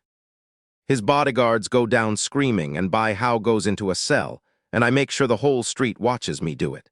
Because a branch that can jail the Marquis's son is a branch worth fearing, and fear is the only currency this city respects. Marquis Bai Shan pays 100,000 taels to redeem his boy, which I take. And in the same breath, smiling, he plants a hook. He steers me ever so helpfully toward reclaiming that old southern headquarters, which happens to be held by the 9 Knives Society, who happen to be allied to the rival Y fan sect. He'd love nothing more than for me to march in there and die on someone else's blade, tidy and blameless. It's about as subtle as a dropped anvil. The silver's the other half of the fix. I take the Marquis's redemption money and the coin I stripped off dead bandits, and I spread it through my branch. Real pay, real gear, real respect. And a few dozen ghosts turn back into a few dozen people who'd walk through a wall for the man who finally paid them. Loyalty isn't quite bought, but it can be watered until it grows. While I'm settling in, the enemy makes a scheduling decision I'd have loved to overhear. Eunuch Zhu tells Iron Fist, yes, that Iron Fist, the widower who ran from his own wife's body at the cliff, to hold his grudge against me and wait. Whatever they are doing under this city comes first. There are formation masters at work down there somewhere, and a deadline and the Y fan sect closing in, and my little branch war is a sideshow to all of it. Fine, I'll be a very loud sideshow. I take the Marquis up on his poison suggestion because I wanted that southern house back anyway. The 9 Knives Society is led by a man named Qin Lei, a 3rd-stage martial spirit with an entirely ordinary martial soul, and ordinary is the whole story. I go through his society like weather through a fence, take back the branch's proper headquarters, and then, because they've been squatting in my property and skimming my veins for months, I present Qin Lei with a bill. 200,000 taels, I tell him. With interest, payable soon, or I stop being polite and wipe your society off the map entirely. He pays attention. The whole city pays attention. My branch's loyalty stops being watered and starts being welded, and men who arrived here to die quietly start walking a little taller. And in the quiet stretches between the politics and the threats, I chase a sword. Pure Chen swordplay has been sitting one maddening level short of its ceiling, and the manual keeps insisting the answer is in the name, Pure Chen, the pure rising force of the sun. So I stop reading and start watching. I climb up before dawn every morning, and I watch the sun come over the border hills. Cold mornings, empty ones, my breath fogging while the branch sleeps. Morning after morning, until one day something in the art and something in the sky finally line up, and the 20th form opens under me like a door I'd been leaning on the whole time. Level 20. The full art, and underneath it the very first thread of the thing the whole style was ever built toward, sword intent, real sword intent beginning to hum in the blade. I've got a loyal branch now. A bigger house, a rival society on an installment plan, and a sword that's starting to answer the sun. And I still don't know why the men who held my job kept dying. Which means I haven't met the person who's been killing them yet. I'm about to. And she's going to be the hardest thing this city throws at me because she's built to beat exactly the way I fight. She comes over the 9 knives business, and she's the hardest fight I've had in the city by a mile. Murong Rui, head of the Y Fansec's branch here, a once-a-century talent, and she has the one thing built to beat me, an ice soul spirit body, a physique that cultivates cold itself. My whole game is speed and fire. Her ice slows the first and smothers the second. She whips a lash of frozen kai across my hall, and my crimson flame sputters against it like a candle in a draft. And for the first time in a long while, I'm the one giving ground. Ice armor crackles over her, thicker every exchange, and the temperature in the room drops until my own breath goes white. "They said you were fast," she says, unhurried, closing the space I need. Fast doesn't help you when there's nowhere cold isn't. She's right, so I stop trying to overpower her and I start trying to understand her. She fights like winter. Patient, closing, freezing the ground out from under my feet so my movement art has nothing to push against. And winter has exactly one enemy in all the world. I've been climbing a hill before dawn for weeks to watch that enemy rise. Right there in the middle of losing, with her ice creeping up my sword arm, the last thing clicks, not the 20th form, but the thing that lives above it. Pure Chen sword intent, first level, the blade catching real sun. It costs me 100,000 experience gone in an instant, my cultivation dropping a full rank to pay for the comprehension. I'll take that trade every single day of my life. Her ice meets my sun, and the ice loses. I melt the lash off my arm. I walk through the cold like it's a warm morning. And I put the great Murong Rui on her back foot, and then on her heels, and then against the wall until she lowers her weapon, breathing hard, and accepts it. She doesn't grovel. She's not built for it. She just recalculates, files me somewhere new and more dangerous, and steps back. "You comprehended that just now," she says, not a question. "Mid-fight against me." "You made a very good teacher," I tell her, and I mean it, and I file her right back because enemies this competent have a way of becoming useful, and I'd rather she counted me a rival worth respecting than a stranger worth killing. Half a month passes after that, and here's what bothers me. Nothing. No new dead manager. No attempt on my life. The city goes quiet. Quiet is worse than an attack. An attack tells you where the enemy is. Quiet tells you they've decided you're not the threat yet, that whatever they're building underground is close enough to finish that they can afford to ignore me. I don't like being ignored. It usually means I'm standing on top of the answer and can't see it. So while I wait for the quiet to break, I make money, because money is how you flush people out of the dark. I fire up my new cauldron and mass-produce over 1,000 pills, a river of them, and I carry them to the richest house in the city to sell. The 100 Flowers Commerce, and the name makes my ears prick, because 100 flowers is the exact phrase on a certain token in my sleeve, the one a masked big sister pressed into my hand and told me to use if I ever truly needed help. The house is fronted by a woman the whole city calls Lady Orchid, reputed to be the most beautiful woman in Black Dragon City, and reputed to be untouchable. I go in and run straight into Bai Hao again, out of his cell and no smarter, and when he demands to know why I'm forever making him look like a fool, I give him the honest answer. "Because I'm more handsome than you," I tell him, "and it upsets you." The whole floor hears it. His day is ruined on schedule. Then I do business, and I don't just sell the pills. I demand double the going rate, and I make the case with a straight face that a house selling my pills is advertising quality, so they ought to pay me for the privilege of carrying them. It's outrageous. It's also correct, and the sheer audacity of it gets me exactly what I was fishing for, an invitation up the stairs to meet Lady Orchid herself, one of my masked sister's own people, running eyes and coin in a city built on secrets. That door is going to open the one I've been standing on this whole time, because the people who run the 100 Flowers house answer to the same woman who calls me little brother, and they know things about what's buried under Black Dragon City that the Marquis would kill to keep buried. So I leave the commerce that evening deliberately alone. No branch guards, an easy target walking an empty street, practically gift-wrapped. If the quiet won't break on its own, I'll hand someone a reason to break it. And I'll be very interested to see who takes the bait. The bait works before I've even finished my walk.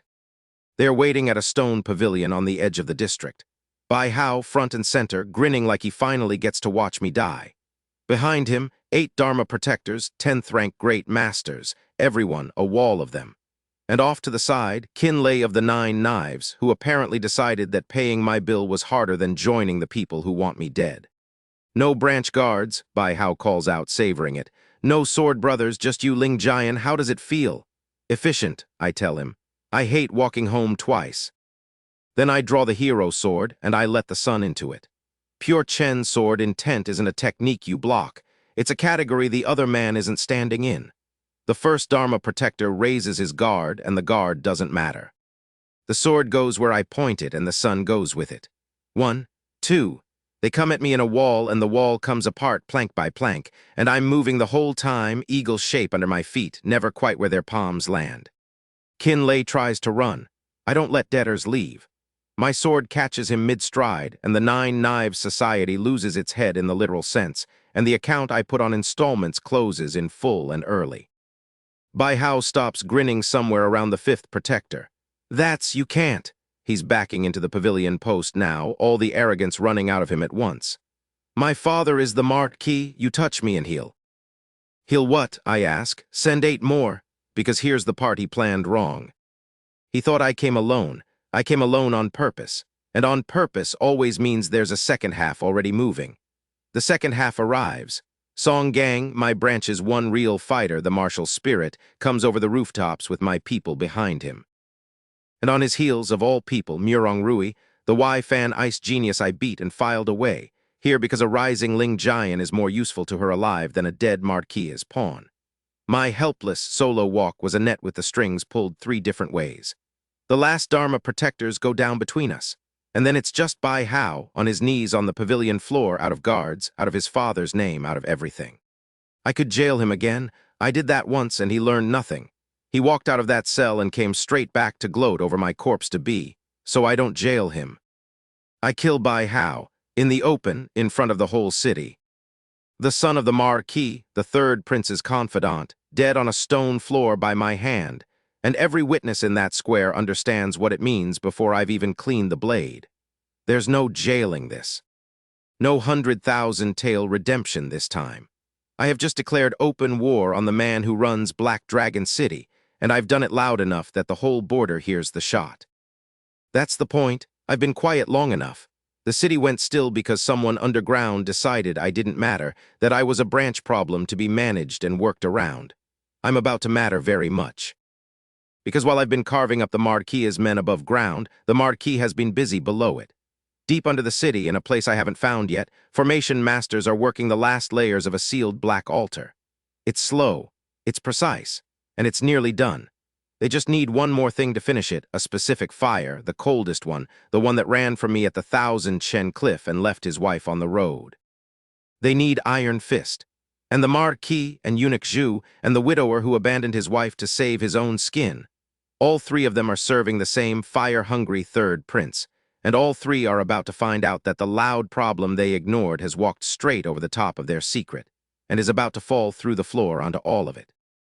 Killing the son brings the father out of his hole, which was the whole idea from the start.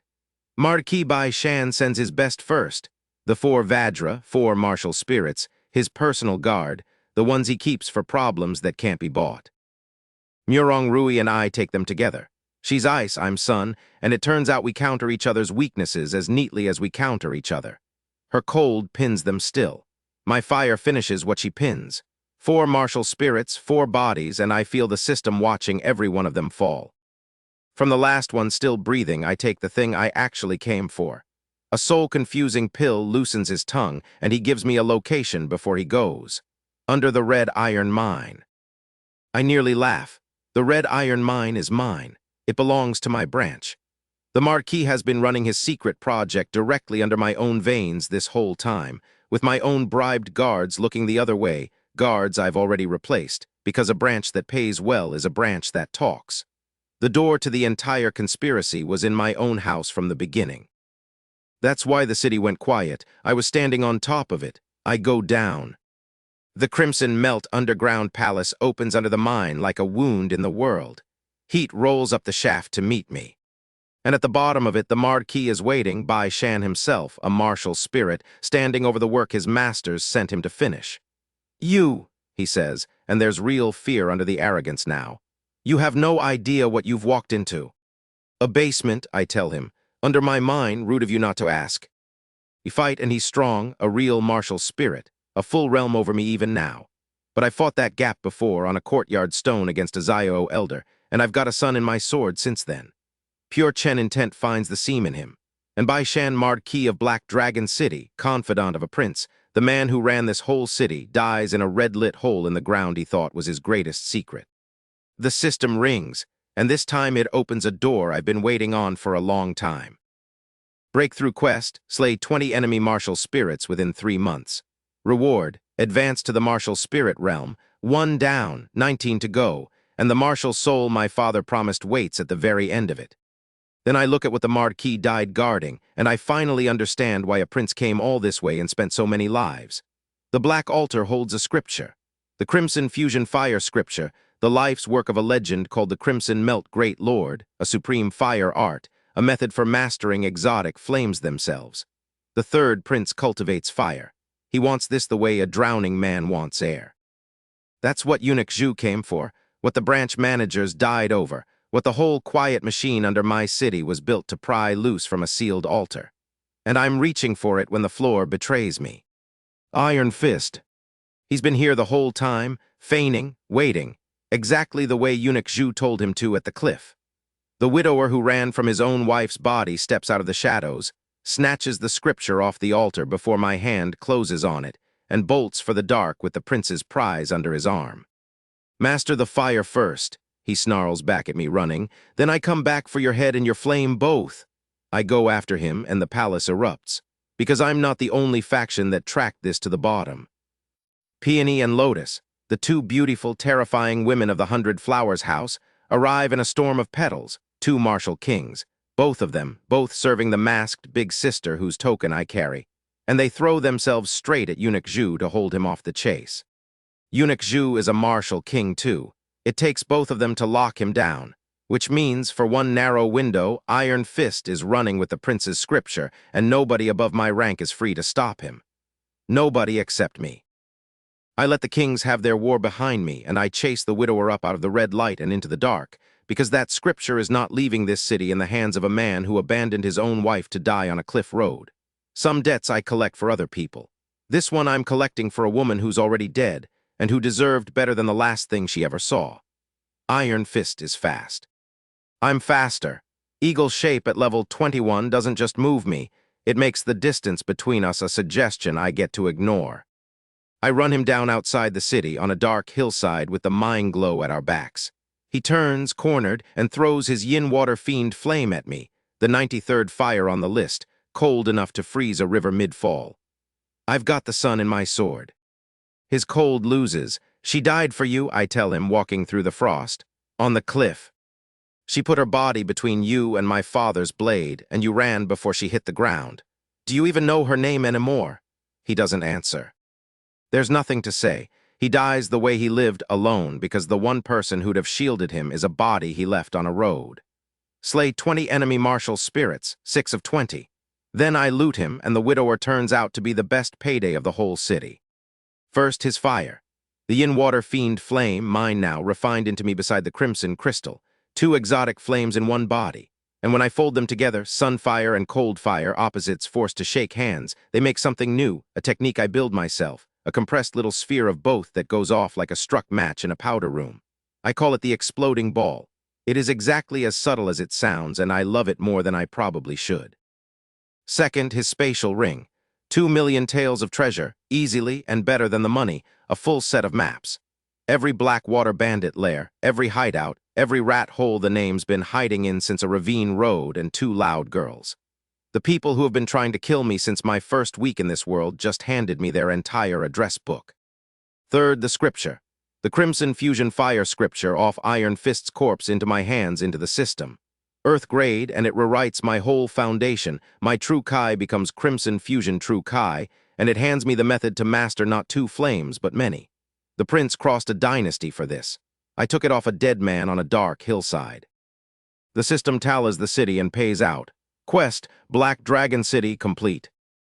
Reward 100,000 experience, 100,000 skill experience, 10,000 reputation. The managers died because the Marquis needed the mine quiet enough to dig under it. The mine's mine. The Marquis is dead.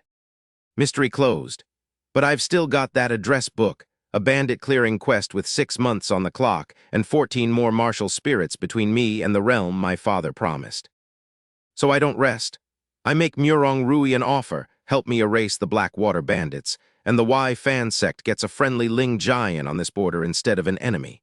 She takes it, because a live ally is worth more than a dead rival, and she's always been the type to do the arithmetic. My one condition, every martial spirit among the bandits is my kill. She rolls her eyes and agrees. We start with the head. The bandits' true stronghold is a fortress on a lake island, and I come across the black water and go through it. Their leader is a brute called Tiger Head Whale, a 6th-stage martial spirit, and he's the 10th name on my count before he hits the ground. Then we work the maps. Lair by lair, hideout by hideout, the whole rotten network the name's been squatting behind for generation. The bandits who threatened a girl on a ravine road, who ambushed my father's carriage, who came for me on the plains and the cliff. I close the whole ledger. The system closes the second quest. Quest, clear the Blackwater bandits, complete. Reward 100,000 experience, 50,000 skill experience, 1 silver chest.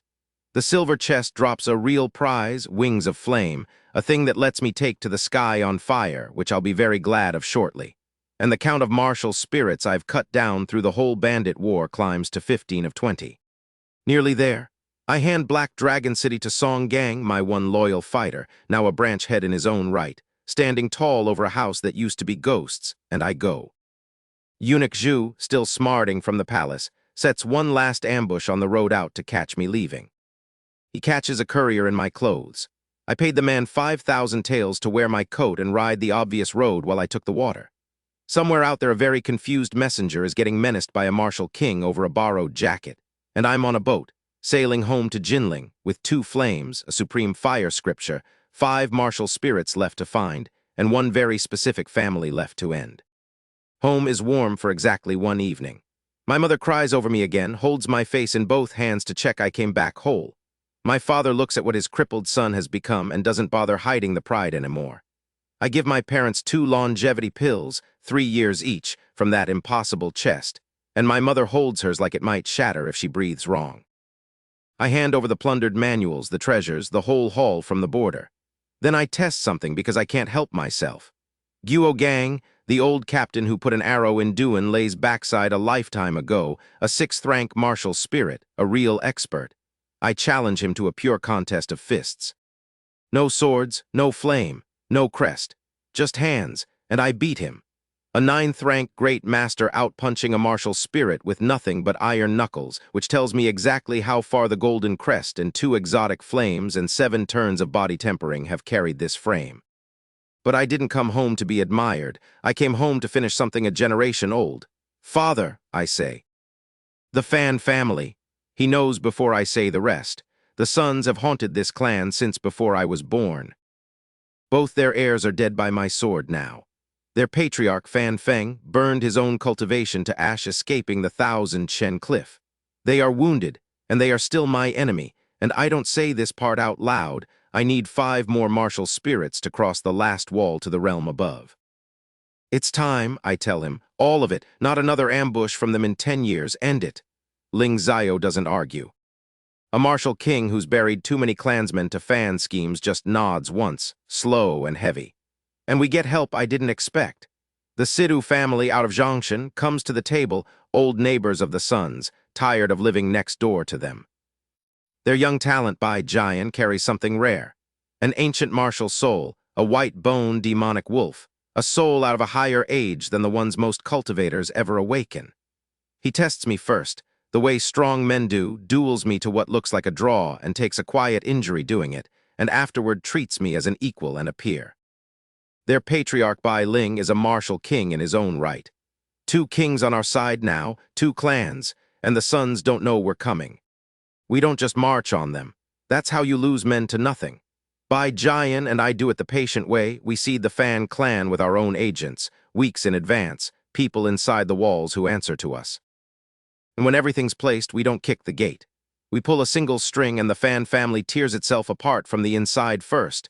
A coup, planted and timed, brother turning on brother in the confusion, the whole clan at its own throat before we ever arrive.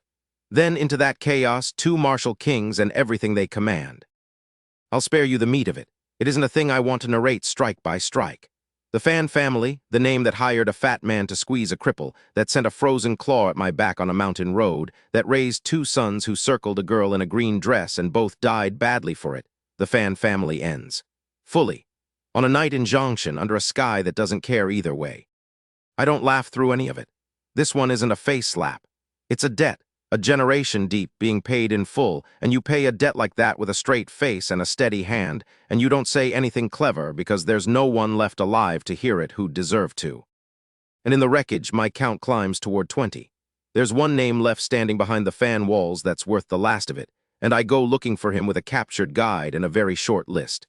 The count finishes in Zhongshan. I take a captured Fan guide, a frightened man named Fan Kai, and I have him point me at the ones who matter, the Fan martial spirits scattered through the clan's last defense. I work through them one at a time, 16, 17, 18, 19. The 20th is Fan Gang. He's the Fan family's great elder, a 10th stage martial spirit, a body cultivator who spent a lifetime turning his own flesh into a weapon. He's the strongest thing left standing behind the Fan walls, and he meets me knowing exactly what my count means and exactly what he is on it. You want me to be your 20th, he says. It isn't a question. You volunteered, I tell him, the day your family picked mine. He's the hardest of the 20. He should be. And he falls anyway because I've been climbing toward this wall for a very long time and there's a sun in my sword now. The system doesn't chime, it roars. Breakthrough quest complete, advancing to the martial spirit realm, and then the sky over Jinling changes. I've been a great master. Now the realm my father promised opens under me, and the golden crest, the totem that's ridden in my chest since a courtyard duel a lifetime ago, since a coach's wind shadow palm put me in a flower bed and woke something in my marrow, finally does the thing it was always for. It doesn't just power me, it becomes a soul. A martial soul tears up out of me and unfolds against the clouds. A great coiling shape, jaws wide, hungry, and the system names it as it rises. Martial soul awakened, devouring spirit great ferocious python. And then, because the crest was never a separate thing, it pours itself into the soul, gold flooding into the coils, and the two fuse into one. And the phenomenon that rolls across the sky over Jinling is the kind people build shrines to remember. Silver and gold light. A python big enough to swallow the moon, hanging over the city where a boy once got a physician's brush and a shake of the head, and a chart that said he would never cultivate at all. I think about that boy while the light burns overhead. He got dumped in a courtyard by a girl in a green dress. He got a fat man banging on his door for rent. He had, that first hour, 2,000 taels and a name gone soft in half a month before they threw him out. When the light settles into me, I'm not a great master anymore. I'm a martial spirit with a soul the heavens noticed, exactly the way my father said a crest-born soul would be, back in the dark of a private room when I was still pretending I hadn't cheated my way up. The city loses its mind. The whole region does. Overnight, I stop being the Ling family's cripple and become the phrase every parent uses to shame their own children. the child of someone else's family, the one you'll never measure up to, so stop trying and eat your rice. The Ling family vaults into the top 3 of the 10 great families on my name alone. My mother cries. My father laughs the laugh I've only heard twice and grips my shoulder hard enough to bruise. And then comes the punishment for all of it, proposals. Marriage offers flood the compound, every great family with a daughter. And the worst of them arrives with a royal seal. Princess Royan of Prince Kang's house would graciously consider an alliance with the young martial spirit of the Ling family. I have fought martial kings. I have chased a fire scripture through a burning basement. I have exterminated a clan a generation in the making. And the thing that finally makes me run is a stack of betrothal letters tied with a red ribbon. I saddle a horse before dawn. My mother is going to be furious, and I know it, and I do it anyway.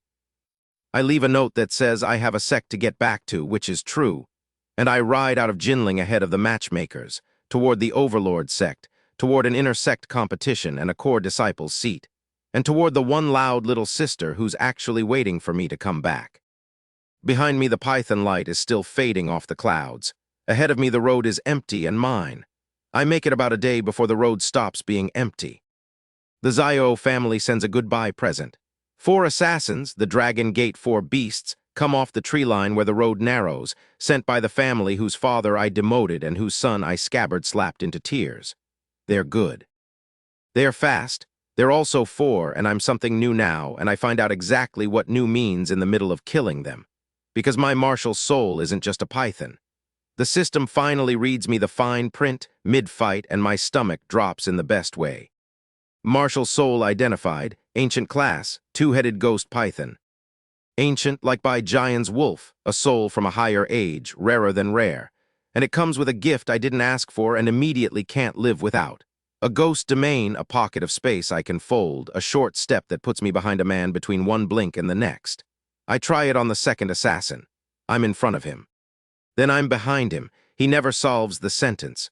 The 4 beasts become the 4 corpses, and I stand on an empty road grinning at a power I'm going to have so much fun with.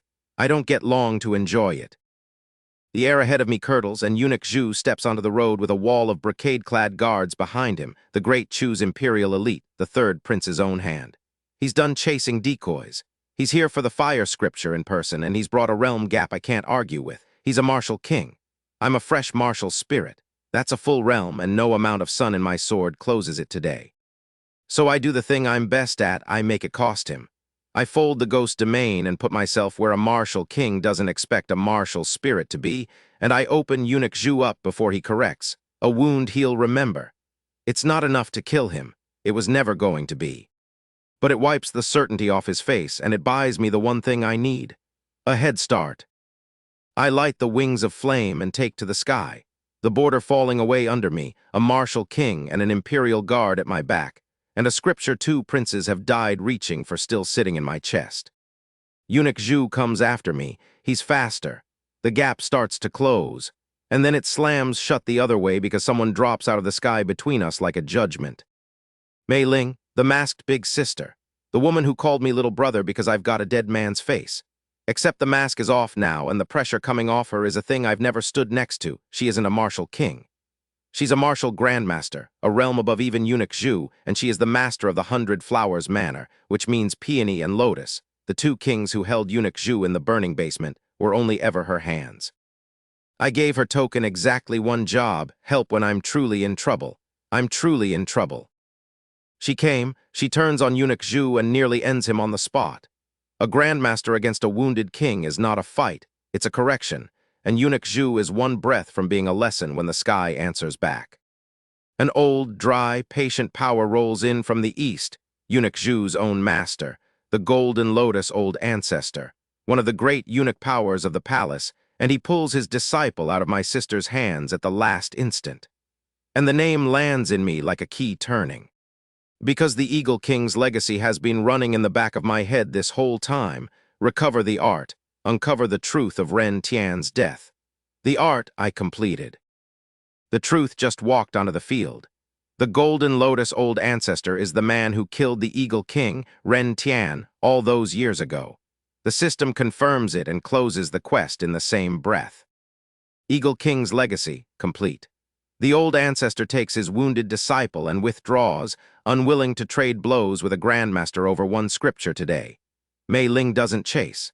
She just lands beside me, looks me over to make sure I'm whole, and flicks me hard in the forehead for scaring her. "You little idiot," she says. "You fold space now, since when?" "Since about 10 minutes ago," I admit. "It's been a good 10 minutes. So let's do the arithmetic on where this leaves me.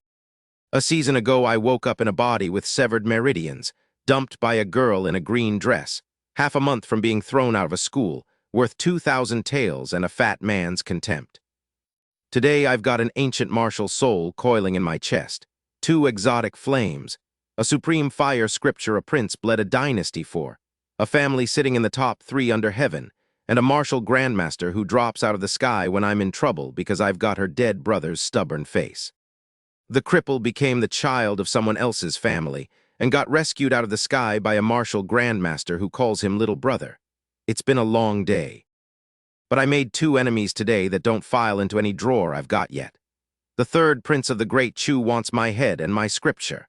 And the Golden Lotus Old Ancestor, the man who withdrew half a breath before my sister could finish him, now knows my face, and knows there's something about me worth an old palace ghost's attention. I don't understand the half of it yet. I'm about to, because my big sister isn't done talking, and what she's about to tell me is going to hang over the next year of my life like a blade. My big sister flicks me in the forehead, and then in the same breath ruins my whole month. "You want to know why an old palace eunuch killed a rogue movement master?" she says. "Because they were both the best. 2 men, 1 title, fastest under heaven. They couldn't share it. So they settled it, and the Eagle King lost. The Golden Lotus Old Ancestor, the man who withdrew half a breath before Mei Ling could end him. He killed the Eagle King, Ren Tian, to take the very art I now carry in my legs. He didn't get it. Ren Tian hid it in a cenotaph before the duel, the exact tomb I looted by dumb luck. So the old ghost got nothing, and I got everything, and now the old ghost knows my face. The system, sensing my day isn't ruined enough, adds to it. Eagle King's legacy complete. Follow-up unlocked. Eagle King's revenge. Within 3 years, kill or cripple the Golden Lotus Old Ancestor. Failure. Cultivation drops 1 full realm. A failure penalty, first one I've ever seen. The system has decided the friendly tutorial phase of my life is over. I can't even beat his apprentice yet, I tell her. "Then grow," she says like it's that simple. For her it probably is. That night on the boat home, she does something that rewrites what I thought she was. She comes to my cabin with a basin of blue medicine, flicks my head again, and orders me to take off my shirt. There's a palm print sunk into my chest from Eunuch Zhu, a slow poison I forgot about because a pill was masking it. She sits and works it out of me with her own kai, hands, and medicine, an hour of it, and she calls me a little idiot the entire time. And somewhere in there, I understand that the terrifying holy cult master adopted me for real, not as a game piece. As the little brother she buried 3 years ago and got back with the wrong face. "Whoever comes for you," I tell her, meaning it, "I'll kill them, kin before right. That's the kind of man I am." Her hands go still for a second. Then she flicks my head a 3rd time and tells me to sleep. By morning, she's made it official in the most Kaya Oyaju way possible. Her 2 terrifying flower maidens bow to me and call me young master of the 100 Flowers Manor. She's named me her heir. 23 manors across 3 kingdoms, a commerce network with eyes in every city, and a shadowy holy cult somewhere behind all of it. And if she ever isn't here, it's mine. I try to say that's too much. She waves it off. I stop arguing because arguing with the woman who could flatten a mountain is a losing game, and also because, her words, only an idiot turns down a good deal. When we part at the town below the Overlord Sect, she presses one more gift into my hands. A sword manual. Black Knight swordplay and Earth-grade art, the first real offensive technique I've ever owned, a full tier above everything I fight with. She warns me it's sinister. It eats weak-willed men alive. She's only giving it to me because I've already got the pure Chen sword intent to hold the line against it. Then she hugs me, gets on her horse, and rides off, and I turn and walk up the mountain into a sect the size of a kingdom, carrying a dead legend's revenge and a big sister I have to keep secret. The Overlord Sect welcomes me back with exactly the person I want to see least. Duan Lei, my chrysanthemum-cursed old friend, is loitering outside the enforcement hall, and the second our eyes meet, a year of mutual grievance lights up between us. Doin', I say, delighted. Zio time, how's the... I don't finish. I just walk over, throw an arm around his shoulder like we're brothers, and put a fist into his stomach with the other hand. He folds. That's for the fan family, the ambush, the assassins on the road, all of it his quiet handiwork. The crowd that gathers takes his side at first. He's the wounded senior, I'm the brute. So I tell them gravely that Duan Lei was overheard insulting Elder Gu, calling the old man senile, saying he should have retired years ago. It's a complete lie. It's also the funniest lie I've ever told, because within one breath the entire crowd edges away from Duan like he's on fire. And by the time Elder Gu actually walks up, Duan's own defense has become a man screaming that he did not insult the elder while everyone stares at the elder standing right there. Elder Gu gives Duan a month of scrubbing the enforcement hall floors. He takes me into his office, and the second the door shuts, drops the cold immortal act entirely and lectures me like a grandfather who can't decide whether to laugh. You used me as a shield, he says. You framed a man for insulting me. You dreamed that up in about 4 seconds. He tried to have me killed on the road, I tell him. I showed restraint. He sighs the sigh of a man who has just realized his new disciple is going to be a lifelong headache. Because that's the offer he makes me, to take me as his student, one of the 4 enforcement elders, my father's old friend, sent to watch over me from the shadows this whole time. There's a probation first. He hands me a token, White Tiger Team Group 3 leader, and a senior brother comes with it, an honest giant named Fan Guang, who's so happy to finally have a junior he nearly cries. I walk into my new team's room to find some loudmouth named Chen Chen trying to seize the leader's chair that is, by that token in my hand, already mine. I don't duel him, I fire him. First order as leader, he's out of the enforcement team entirely. He sputters about it being unfair. It's completely fair. It's also the first time being the boss has ever been this convenient, and I intend to enjoy it. Better still, 4 familiar faces are already in this group. The Hua brothers, quietly placed here, I'll learn, by Tao Zia, who's been looking out for me while I was gone without ever mentioning it. Then Elder Gu reveals his actual plan for me, and it's diabolical, and I love it. The enforcement hall is drowning in difficult cases, well-connected young lords who break the rules and are too protected to punish. Nobody wants to touch them. So my master dumps every single one of them on me, not to bury me, to build me. A jade uncarved is not a tool, he tells Fan Guang later, not knowing I'd hear it repeated. How does a man earn prestige? By stepping on the right people in front of a crowd. These parasites are his whetstones. He's right, and there's a bonus he didn't even plan. The system pays me for it. Enforcement mission complete. Sect reputation plus 3,000. Reputation.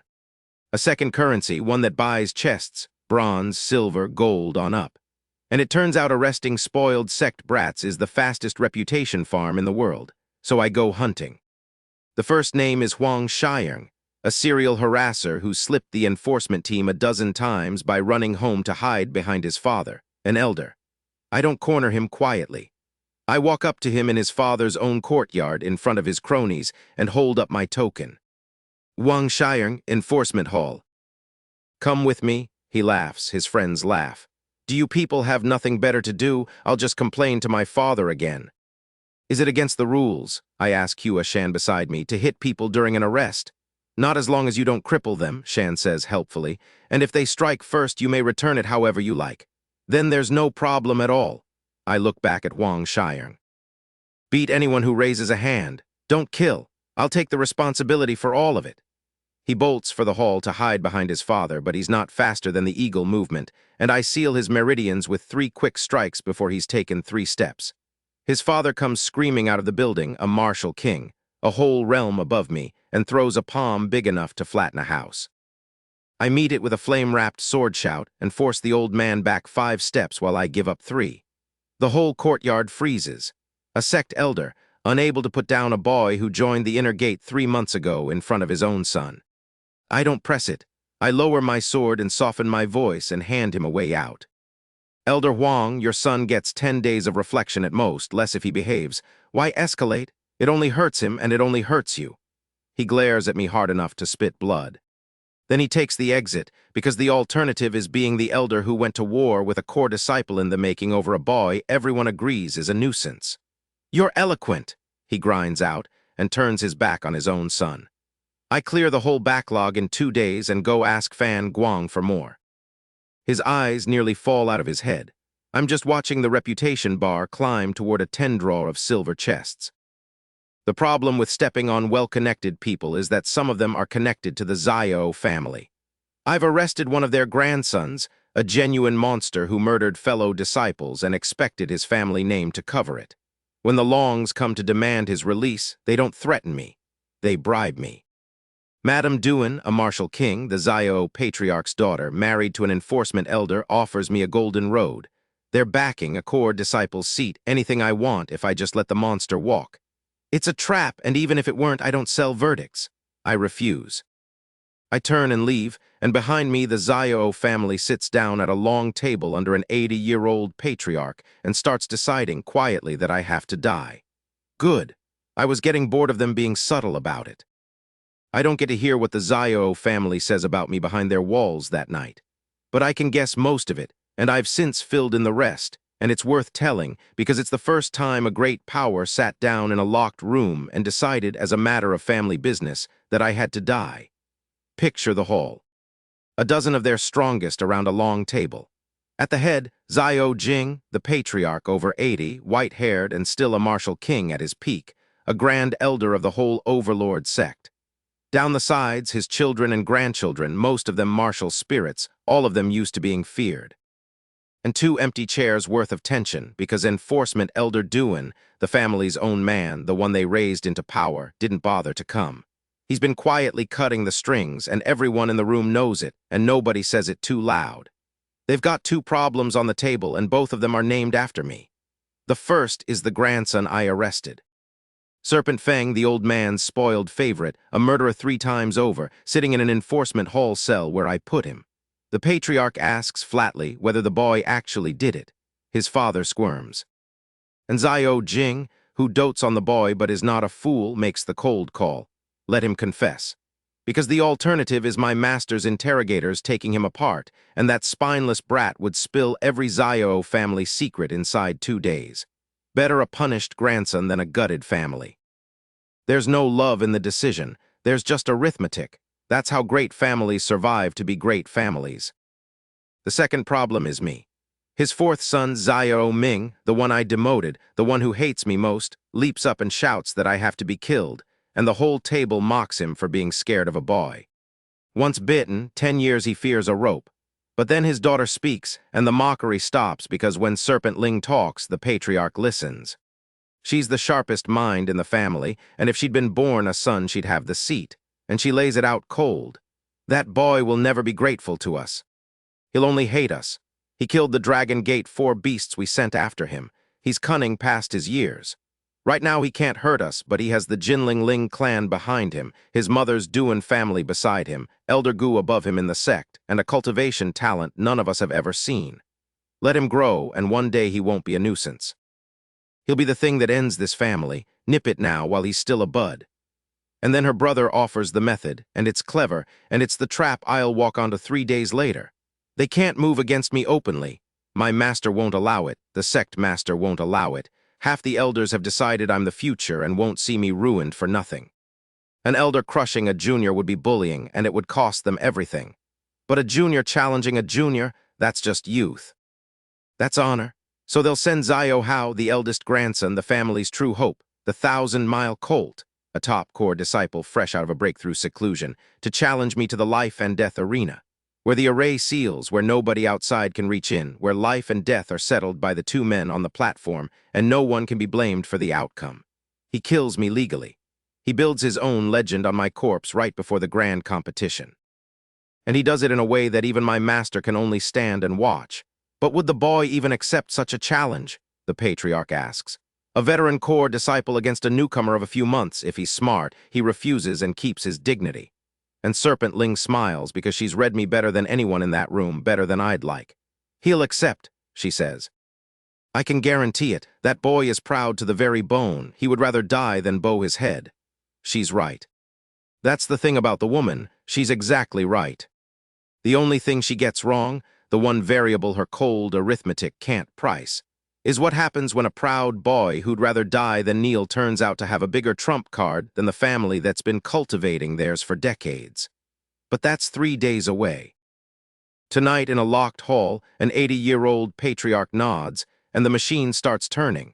And somewhere across the mountain, I'm asleep with no idea that the Zio family has just very quietly scheduled my funeral. The challenge reaches me the next morning, and it's exactly the trap Serpent Ling designed. Zio Hao, the 1,000-mile colt, years my senior in the sect and a full stage above me, calls me out to the life and death arena, where the array seals and nobody outside can reach in, where a man comes off the platform alive or he doesn't. Legal murder wearing the face of honor. The whole enforcement hall tries to talk me out of it. I've been buying them dinners for weeks. Turns out generosity is cheaper than loyalty and buys the exact same thing. So 100 sword brothers crowd me shouting that it's a death sentence, that I should refuse and take the loss of face. And then the room goes silent because Tao Zia walks in. White robes, a sword, that cold face that stops rooms mid-sentence. She doesn't argue with me and she doesn't beg. She just looks at me and says, "I believe in you, whatever you choose." Then she walks me home under the stars, and at my door she presses a small pill box into my hands. A spirit-breaking pill, 5th grade, priceless, the kind that jumps a cultivator up a full stage. She insists too quickly that she's already used hers. She's lying badly, cheeks pink, and we both know it. She saved it for her own competition, and she's handing it to me instead. She stuffs it into my palm and runs before I can push it back. I stand there holding a girl's saved trump card in the dark, and something in me settles all the way down. I'm going to win now. Not for the Zio family, not even for me for that. I take the pill cultivation to 5th stage martial spirit. Then I fix the one nagging thing. The Black Knight swordplay grinds slow in my hands because my righteous hero sword keeps arguing with a shadow-natured art. So I buy a sword that agrees with it. The Chengying, one of the 10 great famous swords, thin as a cicada's wing, shadow to its bones, 500,000 tails. It sings when I draw it, low and cold. 3 days later, the whole sect turns out to watch me die. The viewing platform is a nest of vipers. My master, Elder Gu, sits beside Elder Duan, secretly tied to the Zio family, secretly the father of a bastard son I happen to have leverage on. My master lets him know it, gently, and mentions in passing that a certain murdered girl in the case that started all this came from the Yuan family, whose old master is now handling the matter personally. Just like that, before the duel even opens, my master has boxed in 3 of the sect's great powers with 2 quiet sentences. My father's old friend did not get soft with age. On the platform, Zio Hao tells me he's changed his mind. "I won't kill you," he says, and his eyes are cold and certain. "I'll cripple you, leave you a living warning to everyone who thinks they can provoke my family." Then he opens both hands, and the Zio inheritance blooms, the 9 revolutions dragon flame, 6 colored flames coiling off his fingers, each one a fire dragon. I've got 2 exotic flames and a scripture that teaches me to master them. I don't even reach for my sword. Crimson and cold, a tiger of each, and I fold them together and detonate them into a 2-colored flood dragon that swallows his 6 and slams him back into his own armor. The crowd, half of whom bet on him, makes the sound a room makes when it loses money all at once. He gets up furious, he escalates, and this is the part the whole Zio plan was built around, the trump card, the thing his family spent decades and a fortune cultivating. His martial soul evolves right there on the platform into an ancient martial soul, a single-horned ink flood dragon, huge and old, and it drives me back 3 whole steps. "You don't even have one," he says, and the pride on his face is a mile wide. "Kneel, beg, maybe I'll only take an arm." I've been feigning weakness this entire fight. I let him have his moment. Then I reach behind me and tear the space open. 2 heads come out, 2 pairs of cold, patient eyes. The array cracks and reseals under the pressure of it, and every elder on the platform stands up at once, because a nobody who joined the sect a season ago just summoned an ancient martial soul of his own, and not a lesser one. The 2-headed ghost python. "So what if I played you?" I tell him. "You wanted to cripple me in front of everyone, let me just return the request." Ghost domain. I fold space, cross the whole platform in a blink, and open him up with the Chengying and the Black Knight art at once. He can't follow it. He goes down bleeding through his dragon armor, and the square goes dead silent, watching me not stop, watching me walk him down like a debt. And then the system asks me a question I've never heard before. Target martial soul meets devouring conditions. Consume the opponent's soul power. My python can eat souls to grow. Devour, I tell it out loud, cold. As much as you can hold. The two-headed ghost python opens both mouths and takes half of Zyro Hao's ancient martial soul in 2 bites, one to the head, one to the tail. He drops unconscious, his soul torn down the middle. And I, because I said as much as you can hold, and the thing loves me and takes me literally, catch the full digestive backlash of eating half an ancient dragon, and I fold up on the platform in white-hot agony, and I faint too. So both men on the life and death arena go down. His because his soul is ruined for years, maybe forever. Mine because I was greedy and overate. The referees stand there with no idea what to call it. Elder Duin calls it a draw, hoping the Zio family and my master tear each other apart over it. My master KOs a Zio elder who lunges, warns the rest that the next step costs a life, and has me carried home. Off in the family residence, the Zio patriarch spits a mouthful of grief when the word reaches him. His prized grandson, his family's decades-long project, half-eaten by a boy who'd been in the sect for a season. Heaven does not favor my Zyro family, the old man says to an empty hall and means it. I wake up with Tao Zi attending me and a full accounting from the system. The pythons evolved. My reputations crossed 100,010 silver chests worth, and I crack them, skill pills, a set of armor, and one I hold up to the light for a long, thoughtful moment. A whole pack of high-energy explosives, the kind that levels a small mountain. I file that one somewhere very important. Then I give Tao Zia a sword of her own. The Yishin, out of a world I remember, priceless, because she gave me a real fight, and because a sword genius should be armed by the person who wants her to win. She turns pink and calls me shameless and does not, I notice, give it back. And a few days later my master introduces me to a rugged, unremarkable middle-aged man in his office, and the man looks me over and says only, "Your disciple is good," and my icy master lights up like a festival lantern. That's how I meet Ma Shan, the sect master of the entire Overlord Sect, a man who sits as an equal to the Chu Emperor himself. He gives me a spirit awakening pill as a hello gift, grade 6, tenfold everything for a day and a half. I bow and I thank him, and my mind is already spending it. I spend the sect master's gift like a man who's been handed one perfect day. Tenfold learning, tenfold focus, 36 hours. I lock myself in a sword room and don't come out. I don't eat unless my hands are shaking. When it's over, I've dragged Black Knight swordplay to its ceiling and cracked open the thing above it, Black Knight sword intent. And I collapse into Tao Zia's arms with a stupid grin, because I've got a second sword will now, and nobody knows it yet. Which is convenient, because the grand competition is here. Once a year, the whole southern reach of the world watches the Overlord Sect crown its best. Thousands of disciples, and the system, generous as ever, hangs a knife over it. Sect Grand Competition, take first place. Reward, enormous. Failure, cultivation drops 3 realms, 1 technique randomly erased, reputation reset to 0. Erased. It could take my scripture, my movement art, anything. So I decide very calmly to win. The early rounds are a comedy, and the comedy has a name, Gao Yang. He's my old tower rival, the man I clawed past on the way to floor 46, the man whose realm map I once robbed in the assessment. He draws me in the very first round and nearly cries. "Senior Brother Ling," he pleads, holding a treasure sword his family bought him specially. "Can you go easy on me?" I can't. He concedes before I lift my blade, curses the heavens for pairing us again, and storms off to go home and sleep. After that, word gets around, and my opponents start conceding the instant they see my number, one white-faced kid after another deciding that being embarrassed beats being hospitalized. The last man in the early rounds who won't kneel is Zhu Yan. The wind-chasing blade, the outer gates old number 1, the man I drew with once. He's still a step behind me now, and we both know it, and he draws anyway because that's who he is. I answer his blade with pure Chen sword intent, and it's over in 1 exchange, and he laughs about it and lets his master haul him off to train for 3 years so he can come back and lose to me better. The top 8 is where it gets real. My draw is Duin Jian, the good Duin brother, the one who respects me. Before we fight, he bets. If he wins, I let his idiot brother go and we call it even.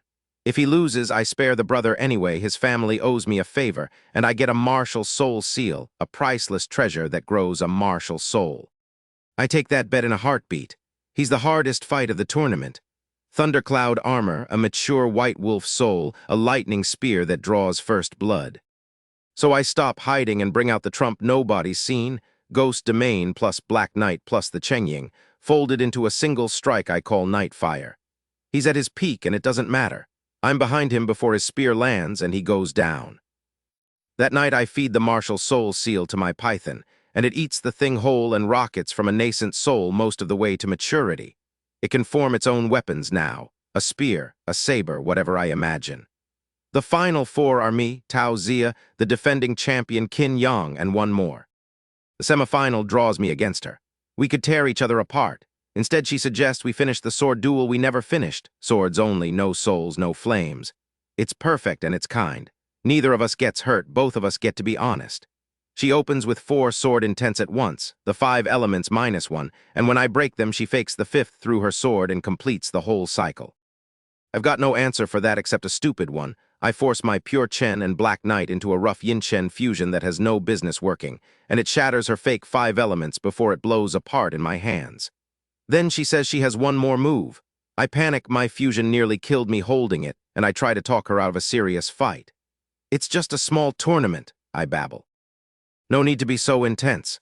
All right, she says sweetly, in that case, and she turns to the referee and concedes. She played me. She was at least my equal, maybe more, and she gave me the match and the championship both, and she walks off the platform with a little fox smile while I stand there realizing I've been out-schemed by the one person in the world I can't scheme back. The final is a mercy. Qin Yang, the defending champion, has been ground down to nothing by an opponent who fought him to a standstill on purpose, and he never rests, and I take him apart clean. And then it's done. Sect Grand Competition, first place. The sect master's voice rolls over the whole mountain, and it says my name, Champion. The first disciple in the Overlord Sect's entire history to join it and win it inside a single year. Senior brother to every disciple under this sky. 10,000 throats chanting the name that used to come attached to a medical chart. The rewards are a fortune, silver, pills, a treasure weapon, my pick of an earth-grade art. But the title that lands hardest isn't a reward at all. Core Disciple. The rank they only give the ones they've decided are the future. A season ago, I was the family's shame. One bad word from being thrown out of a lesser school in a lesser city. Now I'm the young man an entire supersect points to when it wants to say the word hope. I let myself enjoy it for exactly one evening. Then I go collect my prize because the system just handed me a whole new problem, and it's shaped like a girl I'm not ready to lose. Being champion means new toys, and I pick mine with my head. From the vault, I take 2 earth-grade arts. Vajra Skill, a body-tempering method that forges copper skin and iron bones, the one thing I've been neglecting because I dumped every scrap of experience into speed and rank and never armored the frame underneath. And Dragon Elephant Prajna Fist, the full version of a fist art I already know the baby edition of. I pour 1 million banked experience into the Vajra skill, and my whole body seizes and resets with a sound like every knuckle cracking at once, and when I close my hand on a wooden shelf afterward it turns to splinters in my grip. I was a swordsman standing on paper legs. Now the legs are iron. But strength runs on pills, and to grind pills into cultivation I need 5th-grade recipes, and the only place to buy those is the Dan Ding Hall, whose alchemists regard my enforcement hall as their sworn rivals. They stare daggers when I walk in. I smile and nod at every one of them like a perfect gentleman, until they are the ones who look rude. I find Qin Zio in a side hall. She's Elder Chen's own disciple now, an alchemy prodigy in her own right, mid-contest against a jealous senior named Bai Jing. He needles her until her hands shake and her furnace blows, and she looks up through the smoke to find me watching, and her whole face crumples with the specific horror of being caught at your worst by the person you most want to impress. Brother Ling, that's not, I wasn't. Steady hands come from a steady mind, I tell her, patting her head. Talent's the easy part, you panic so you lose, fix the panic. Bai Jing sneers. Since when does the enforcement hall lecture on alchemy? He knows nothing and talks anyway. Their senior sister arrives, Tang Ryuo, the one I beat in the tournament, and she is not smiling. You called alchemy a simple thing, senior brother Ling. Either show us or apologize. My hall is not insulted lightly. She expects an apology. She does not get one. I walk to an empty platform, pick up an ordinary furnace, and summon my crimson crystal flame under it, and the whole room inhales, because most of them have never seen an exotic flame up close. Then I go quiet, and I go still, and I refine a batch of the same run body pills they've been sweating over. My knife work turns the ingredients to snow. My flame holds the heat to the exact degree. Somebody mutters that I've added the herbs out of order, that it'll fail, and then the medicinal fragrance rolls through the hall, rich and early and entirely wrong for a failure, and their faces begin to change. I open the lid. 19 pills, high grade, a tier above anything by Jing made, more than the room's ever seen from anyone but Elder Chen herself. We were wrong, Senior Brother Ling, Bai Jing says to the floor. We should be the ones apologizing. Tang Ruo just looks at me with something complicated in her eyes. She lost to me with a sword. She had not planned on losing to me at her own craft. For you, she says slowly, alchemy really is a simple thing. Then, because she's decent under the pride, she offers to get me what I came for, and warns me it means seeing her master. Elder Chen, the one person in the Dan Ding Hall I most wanted to avoid because she has hated my own master with a decade of quiet fire, and nobody in the sect knows why. She'll sell me the recipes, she says, on one condition: steal a painting from my master's private room. I'm ready to refuse on principle. But I go look first, and the painting is nothing, cheap paper, crude brushwork, not worth 10 silver taels. A portrait of a woman who looks a little like Elder Chen. I'm still puzzling over it when my master's voice comes from behind me, old and calm and sad, and he tells me the truth before I can even invent a lie. Elder Chen sent you, he says. It isn't a question. I was only going to look, I admit. The recipes, I know. He steps up beside me and looks at the cheap little painting with me. It's not her, it's her sister. A pause that costs him something. I got her killed a long time ago. Elder Chen has hated me every day since, and every day I've let her. I don't have a joke, there isn't one. Take it, he says. Give it to her, tell her I know she won't forgive me. Tell her I don't ask her to, but tell her I haven't forgotten who's owed for her sister, and one day I'll collect that debt in full with interest. He looks at me. When you reach the Martial Grandmaster realm, maybe you can lend your old master a hand with it. So I carry a cheap little painting down the mountain and put it in the hands of one of the coldest women in the sect, and I watch a 6th-rank alchemist go completely, utterly still, and whisper the word sister at a piece of paper she hasn't seen in 10 years. She doesn't cry. She's not built for it, but something in her shoulders lets go of a weight it's carried since before I was born. She sells me the recipes. Then she presses a rare alchemy manual into my hands for free, cold outside, warm underneath, and waves me out before I can thank her. Some grudges aren't grudges. Some are just grief with nowhere to put itself. I close that drawer and I don't touch it again. And I go back to work with 2 5th-grade recipes, a furnace that can carry my flame, and the slow understanding that even the sharpest people in this sect are carrying something under the armor. It's a useful thing to remember, in a place where everyone smiles and half of them want you dead. Half a month later, iron in my bones and 2 5th-grade recipes in my sleeve, the sect calls me back to work, and the work is the biggest stage of my life. The Jiangnan Martial Arts Assembly. Once it was a regional thing. This year, the 3rd Prince of the Great Chu is running it personally, which means it's swelled to cover the whole dynasty, every great family, the rival Y fan sect, the imperial court, all of it converging on one city to crown the best young fighter under heaven. The sect master names me to lead our team. The order is one sentence. The championship comes home no matter what. We fly there. Elder Song Ling takes us, an enforcement elder, an artifact master, a man who wears 10 spatial rings and travels by flying boat because walking is beneath him. On the way, he tries to poach me as his own disciple. I turn him down. He laughs and decides he likes me more for it, which is the most Elder Mai thing about the whole trip. We land at Nandu Ancient City, and the 3rd Prince himself comes out to greet us, all smiles, because a super sect is a super sect. But I'm not looking at the prince. I'm looking at the 2 men behind him. Eunuch Zhu, who chased me 40 miles and hates me with his whole heart. And Eunuch Zhu's master, the Golden Lotus Old Ancestor, the man who killed the Eagle King, a Martial Ancestor standing right there, smiling at me like we're going to be great friends. My big sister nearly ended him once. My quest says I have 3 years to finish the job. And I've just learned, quietly, from the 100 Flowers Network, that it was the Golden Lotus Old Ancestor who put my name on the invitation list. He wants me here. Fine. 2 can plan a trap. I smile back at the old snake and file him under the one name in my drawer I'm actually afraid of. The trouble that finds me first, though, is smaller and much louder. I get back to our branch to find a girl in a white dress tearing the place apart, a dozen noble brats behind her, demanding Ling Jian come out and apologize. I've never seen her. She's seen my file. Princess Royan, the imperial marriage proposal I ran out of Jinling to escape. She heard rumors I fled the match because I found her ugly, and she has come across a dynasty to make me pay for it in public.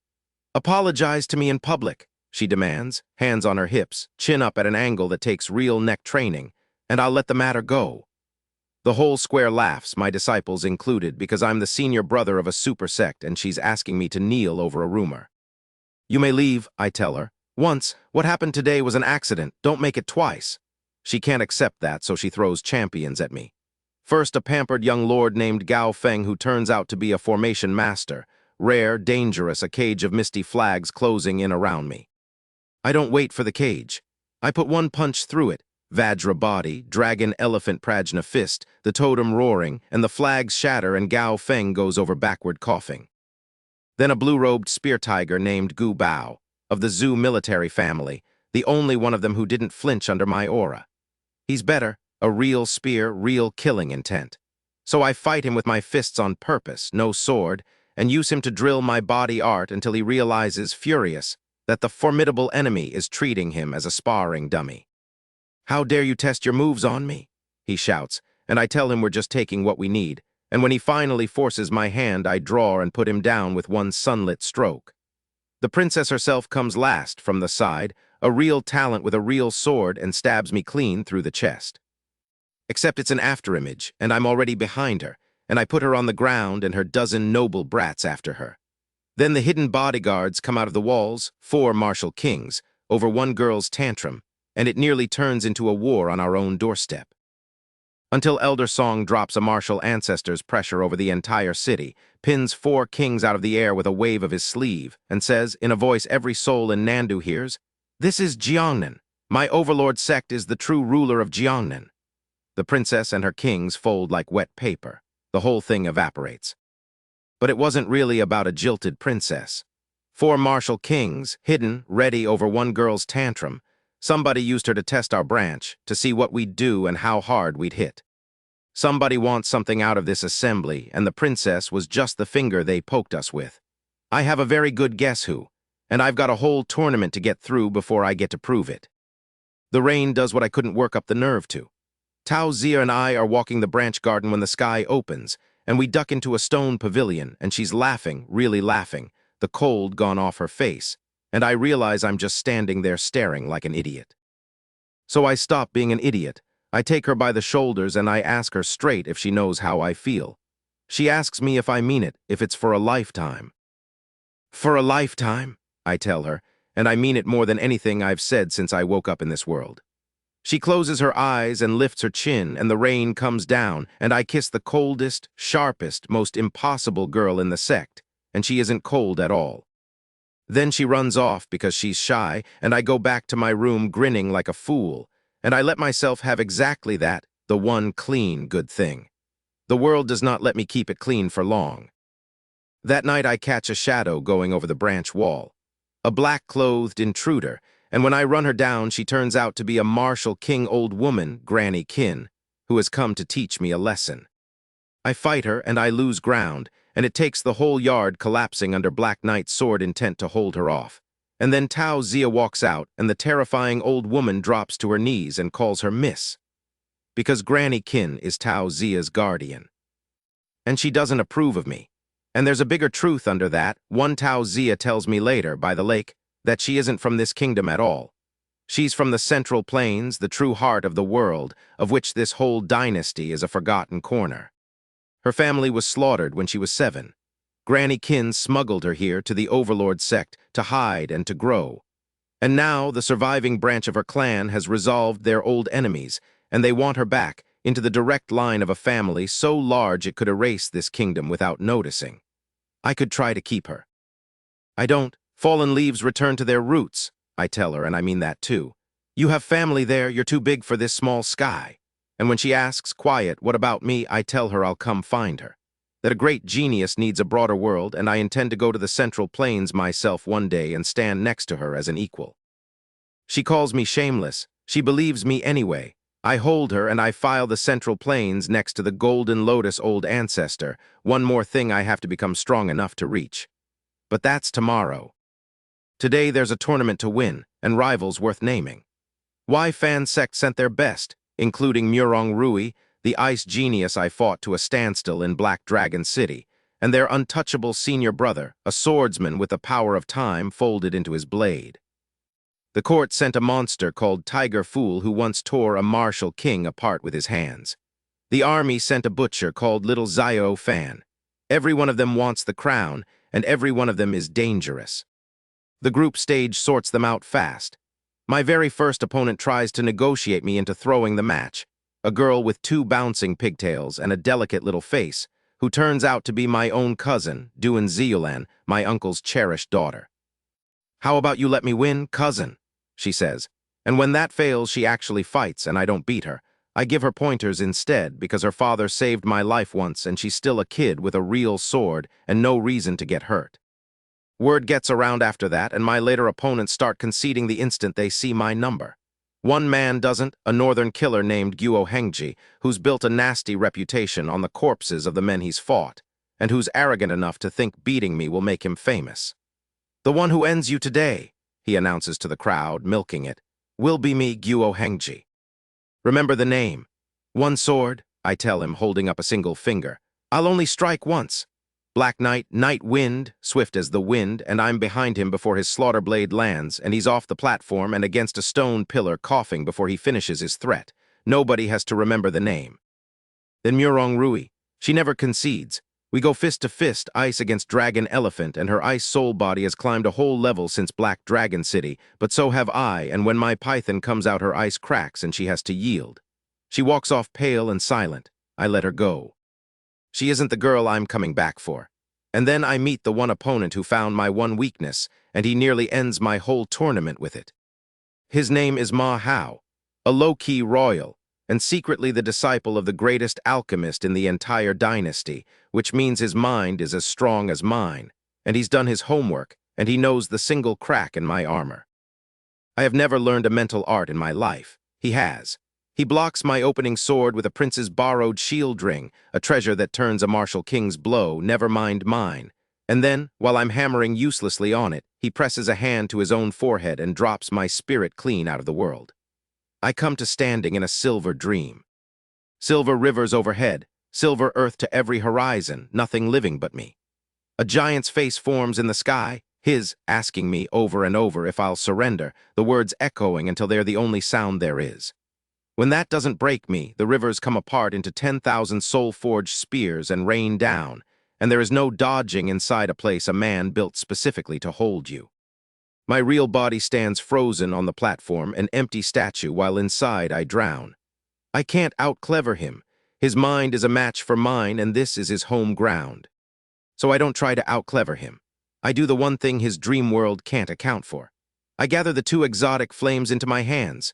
Real fire, natural fire, the wild fire of heaven and earth that no illusion has the right to include, and I fold them into an exploding ball, and I slam it straight down into the silver floor of his dream. The dream can't survive real fire, neither can the arena on top of it. The whole platform detonates. His mind world shatters and rebounds into his own skull, and when the smoke clears we're both standing in a crater, and he's the one bleeding from every hole in his head, his prince's shield ring cracked and dark. Up on the viewing platform, the 3rd prince has stopped smiling. He was so sure, he even slipped Ma Hao that shield ring himself. And Elder Song leans over to him, cheerful as ever, and murmurs that if His Highness wanted to lend the boy a treasure, well, Elder Song wears 10 spatial rings and could out-treasure a prince all afternoon. Then louder to the Ashen officials, yes, the Overlord Sect will pay for the arena. Again. Do you concede? I ask Ma Hao, sword already raised over his crater. He does, he has to. I keep advancing after that, and everyone knows it now, the boy who blows up the stage rather than lose it. Let them know. I've got two people waiting for me at the far end of this bracket, a champion's title for my sect, and a promise to keep for a girl who's about to go somewhere I can't follow. Yet, Tao Zia wins my hardest fight for me before I ever step onto the platform. Her semifinal is against Igao, Y Fan's untouchable senior brother, the one opponent I was actually afraid of, the man with a thread of real time folded into his sword. I didn't ask her to take him. She just looks at me before she goes up and says quietly, "I want to help you one more time," and I understand exactly what she means.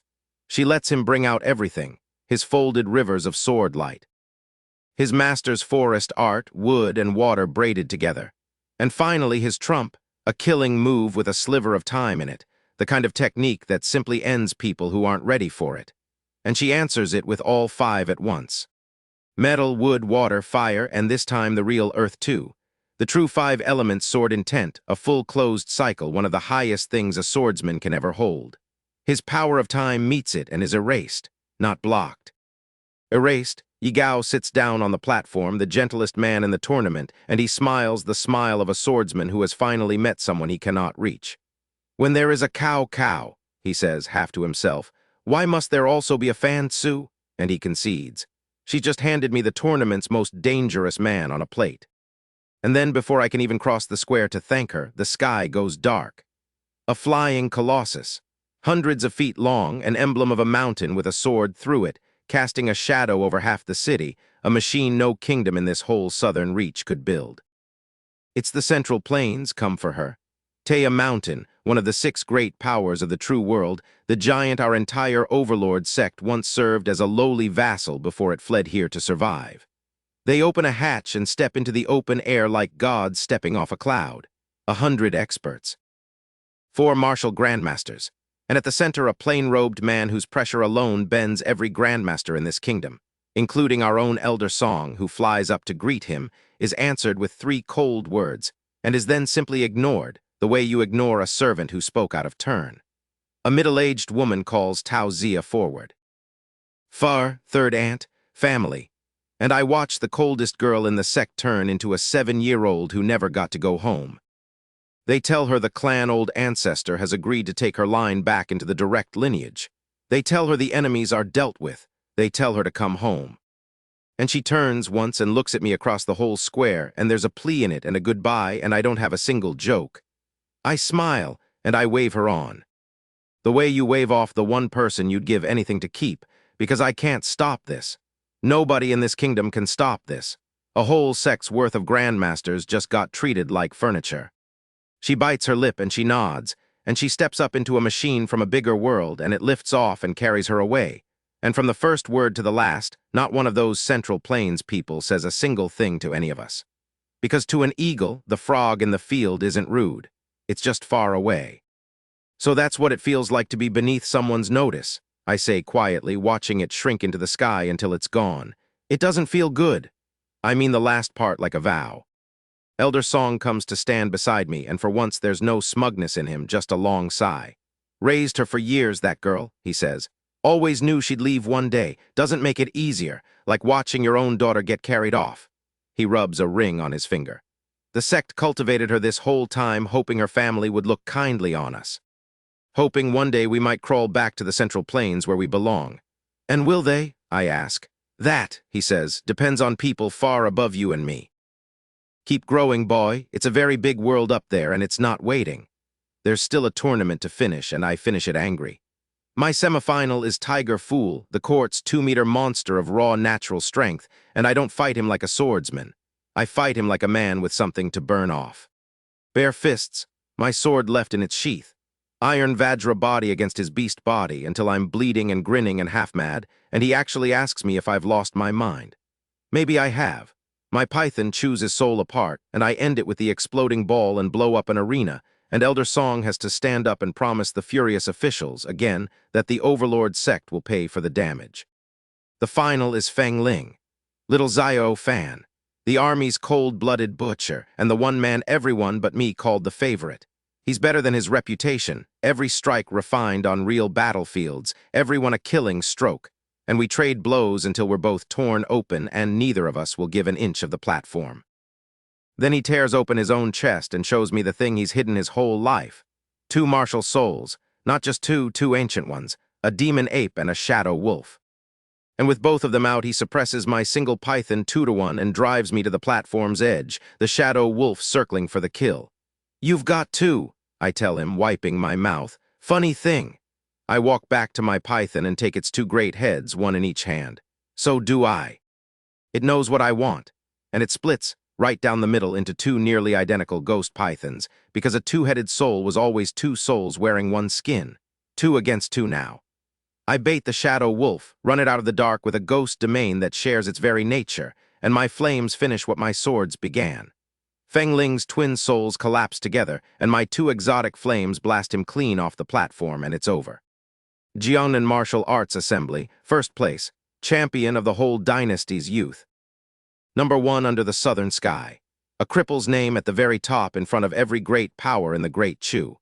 And the system, which has never once let me enjoy a victory in peace, hands me my breakthrough to the peak of the martial spirit realm, and then, right behind it, the quest for the rank above. I read it, and my grin dies on my face. Martial King Breakthrough. Within 6 months, slay 1 Martial Ancestor, slay 10 Martial Kings, slay 100 Martial Spirits, slay 1,000 men. Failure, your cultivation remains at the martial spirit realm. Forever. Forever, not a setback, not a penalty I grind off later. Forever. The one thing keeping every enemy I have polite is the belief that I'll keep rising. The day I stop, the Zyro family stops flinching, the sect stops shielding me, the knives all come out at once for my family, for the people I love, for me. So there's no refusing this. 1,000 kills. 10 kings and an ancestor, and I already know exactly which one. He put my name on the invitation to this whole assembly. He's been circling me the entire time, an old snake in a worn robe, smiling, waiting for a quiet place to strike. So I'm going to give him one, and I'm going to dig the grave first. You don't fight a martial ancestor, you bury one.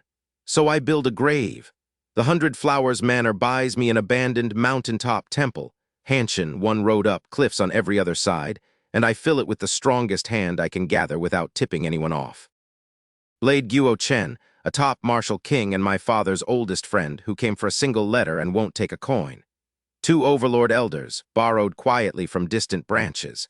My big sister's 2 martial king flower maidens, Lihua and Yulan. And the piece the whole plan turns on. Azure Leaf Daoran, one of maybe 10 men in the entire kingdom who can turn a whole mountain into a formation. I make myself the bait, then I wait for the fish. The first thing that climbs the mountain isn't a fish at all. It's a monk, ragged, barefoot, grinning, and when I try to keep him off my mountain, he simply appears in the courtyard anyway past a martial king who was told to stop him and couldn't. He wants a free meal. He gets one, and he eats for an hour like a man who hasn't in days. And in return, he hands me a filthy scroll that turns out to be a commentary on the very body art I'm cultivating, which is impossible because I never once showed him what I cultivate. Then he tries to talk me into leaving my whole life behind to study Buddhism at the Great Thunderclap Temple in the Central Plains. He promises me I'd become an Arhat in 3 years, 10 at most. It's not a small offer. I turn it down anyway. Your ambition doesn't lie there, he says, not quite a question. No, I tell him. It doesn't, he sighs, and something golden flickers over him, and before I can stop it, he presses a mark into my forehead. A Buddhist sign my system can't touch or read, and tells me we're fated, and that one day I'll walk through his gate whether I choose it or not. Then he folds his palms and vanishes into the wind. No technique, no trace, not even an aura left behind. I don't know what he is. I file him under the things too big for me, right next to the Central Plains and the old snake, and I get back to the grave because the real fish have started to climb. Eunuch Zhu comes first, leading dozens of the Third Prince's cold-blooded killers, the Blood Blade group, 3 martial kings among them. They creep up the one road like ghosts, certain they are the hunters. And they walk straight into Azure Leaf Daoran's array, and the whole courtyard turns into a cage of golden soldiers that never die and never tire. And they realize, far too late, that the trap was always theirs. Late-night guests, I tell them from the air above. I prepared a gift. Please accept it with a smile. I don't even have to fight. Azure Leaf Daoran farms them like wheat while I watch, and the men who have never failed a mission in their lives start dying inside a formation they can't read one by one. Then the prince's backup comes over the rear cliff, the Fan brothers, two martial kings who move as one mind. I take the first, Fan Tian, with night fire before he finishes a sentence. His brother, saved by a life charm, runs. I don't let hidden dangers live. I fold the ghost domain, cross the mountain in a blink, appear behind him and take him too. Slay 10 martial kings, 2 of 10. I'm counting. I'm so busy counting that I almost miss the cold. It hits me like a body dropped through ice. My blood stops in my veins, my limbs lock, and an unremarkable old eunuch in a half-worn robe is suddenly standing in front of me, eyes like a beast's, one withered palm already coming down at my skull. The Golden Lotus Old Ancestor.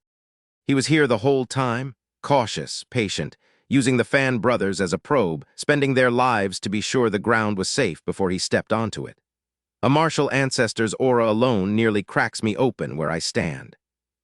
My flames tear free and armor me on pure instinct, my python surfaces snarling, and I break his grip and answer with a full sword, and he catches my Chengying on a bare palm and sends me flying with a mouthful of my own blood. And I understand, all the way down to the marrow, that a Martial Ancestor and a Martial King are not the same animal at all. Good, because I never once planned to beat him with a sword.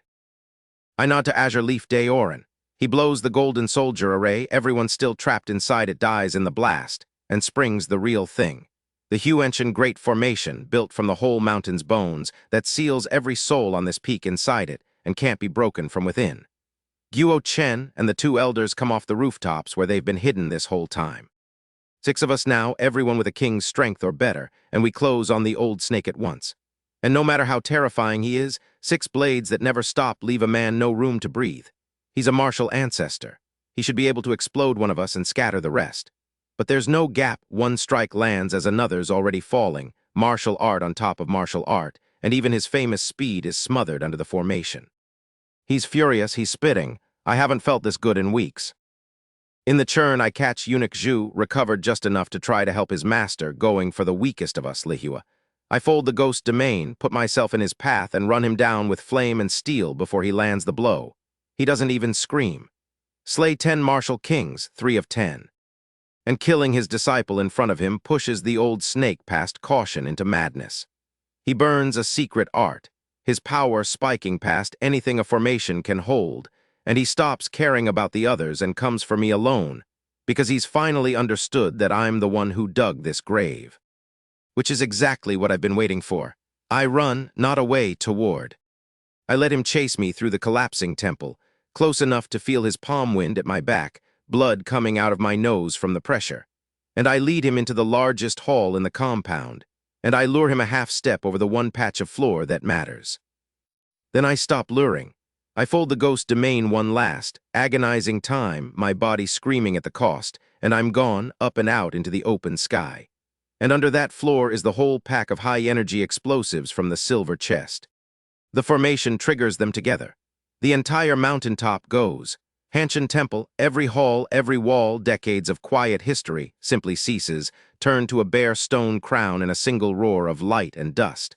Everyone who flew high enough survives. The old snake at the very center does not fly high enough, but the system doesn't chime.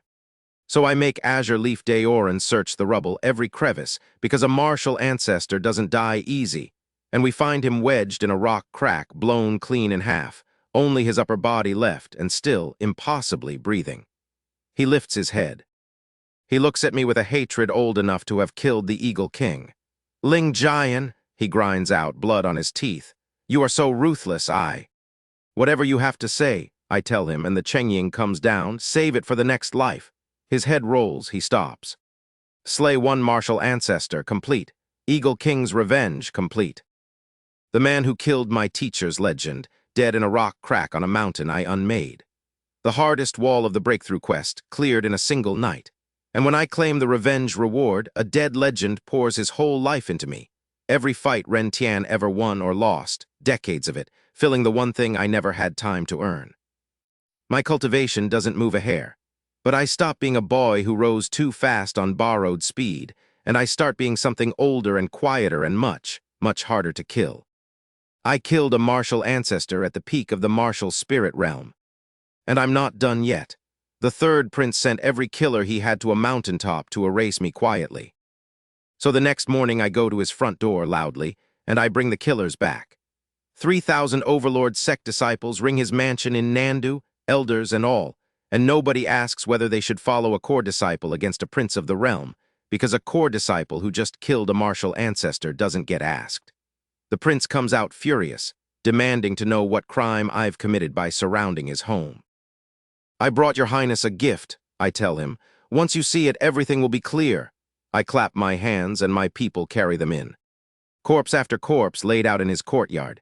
Eunuch Zhu, the Fan brothers, the Blood Blade leaders, and last in a rock-scorched heap, the upper half of the Golden Lotus Old Ancestor. The prince's face goes the color of ash. These were his hands, his knives, his loyal men, and the old snake was the Empire's own, a Martial Ancestor his own father called Ancestor. These people came to kill me, I say. I very nearly died, so I came to ask your highness for an explanation. His guard captain gets loud about it, so I put him through his own men with one flame finger, an art I took off the dead snake. Then the prince's own bodyguards draw, and my 3,000 draw, and for one breath the whole courtyard is a held breath. And I tell him plainly that his handful of guards can't stop me, that I could carve through all of them alone, and that if it turns into a brawl, I can't promise his life survives it. He backs up, step by step, paler by the step, until an uncle of his drops out of the sky to save him, the king of Nandu, Ma Kai, the man who actually runs this city, a top martial king with a phoenix spear that hasn't tasted blood in a year.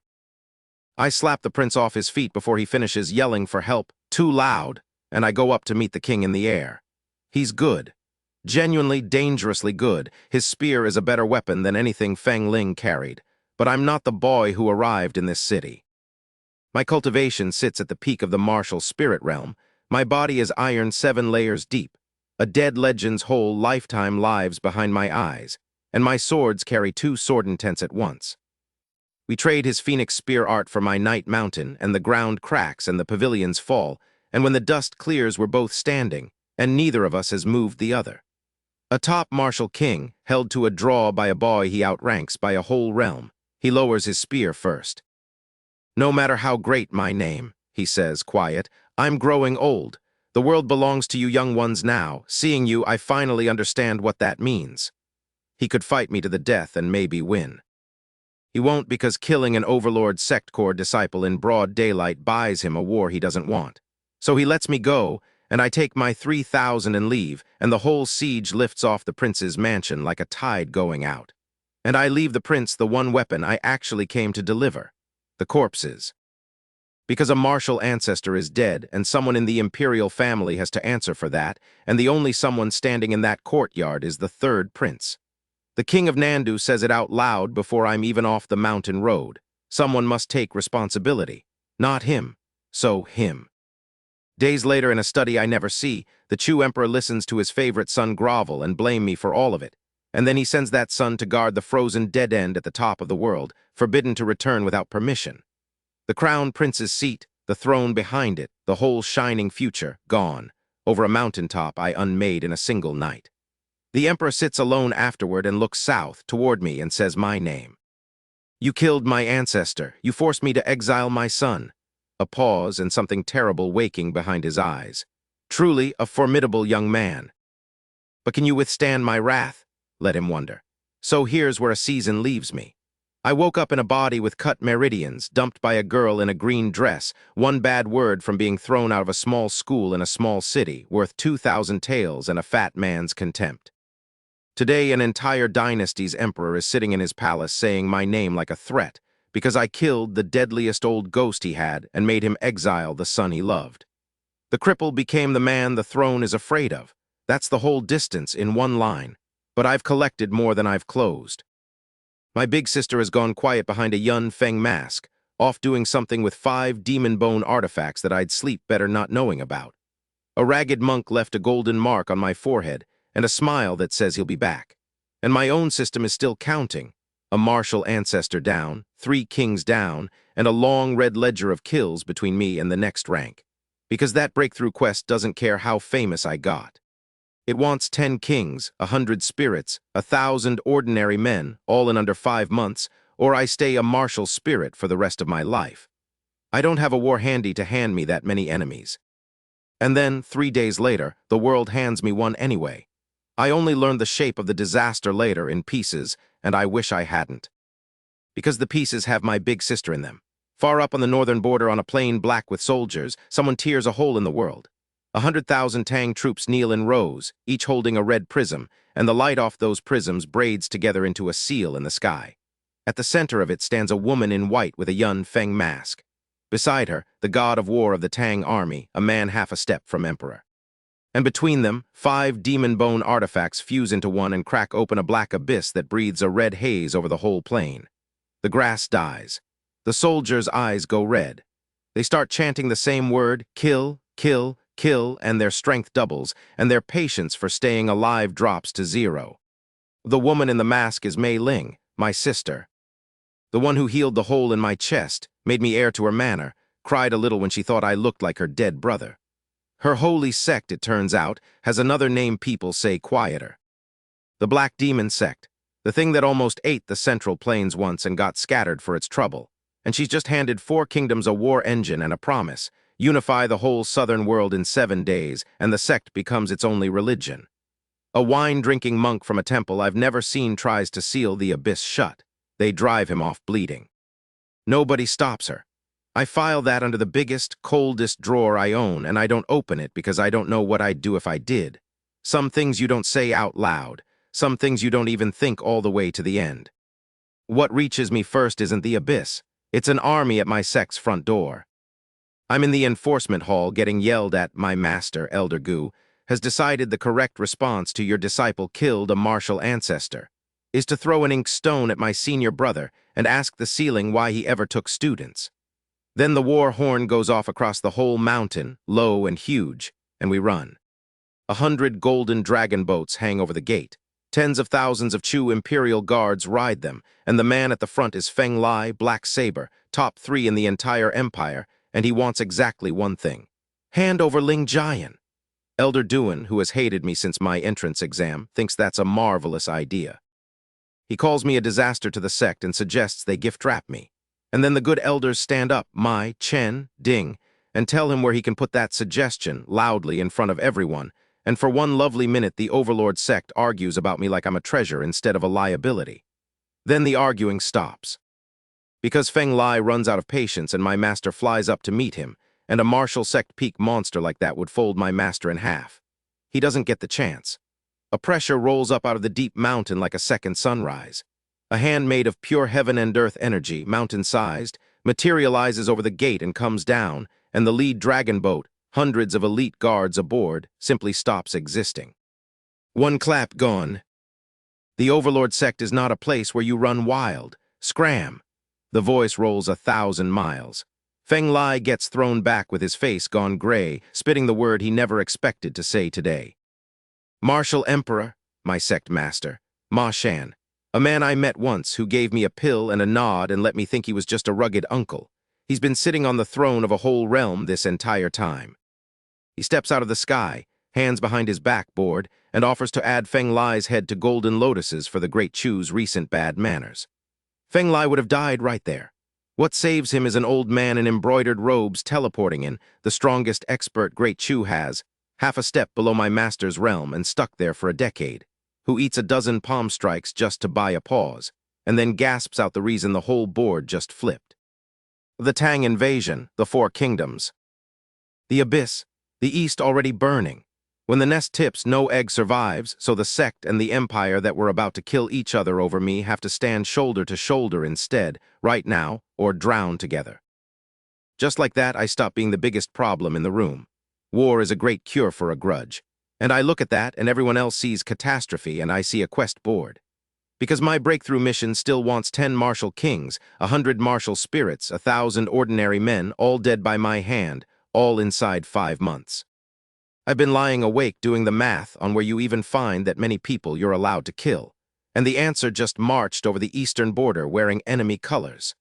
I kneel in front of my master and ask to go to the front. I dress it up, prove the Tao through slaughter, break my mind bottleneck, very cultured. He sees through most of it. He tells me swords on a battlefield have no eyes, that I could die before I ever break through, that my life is mine and I only get the one.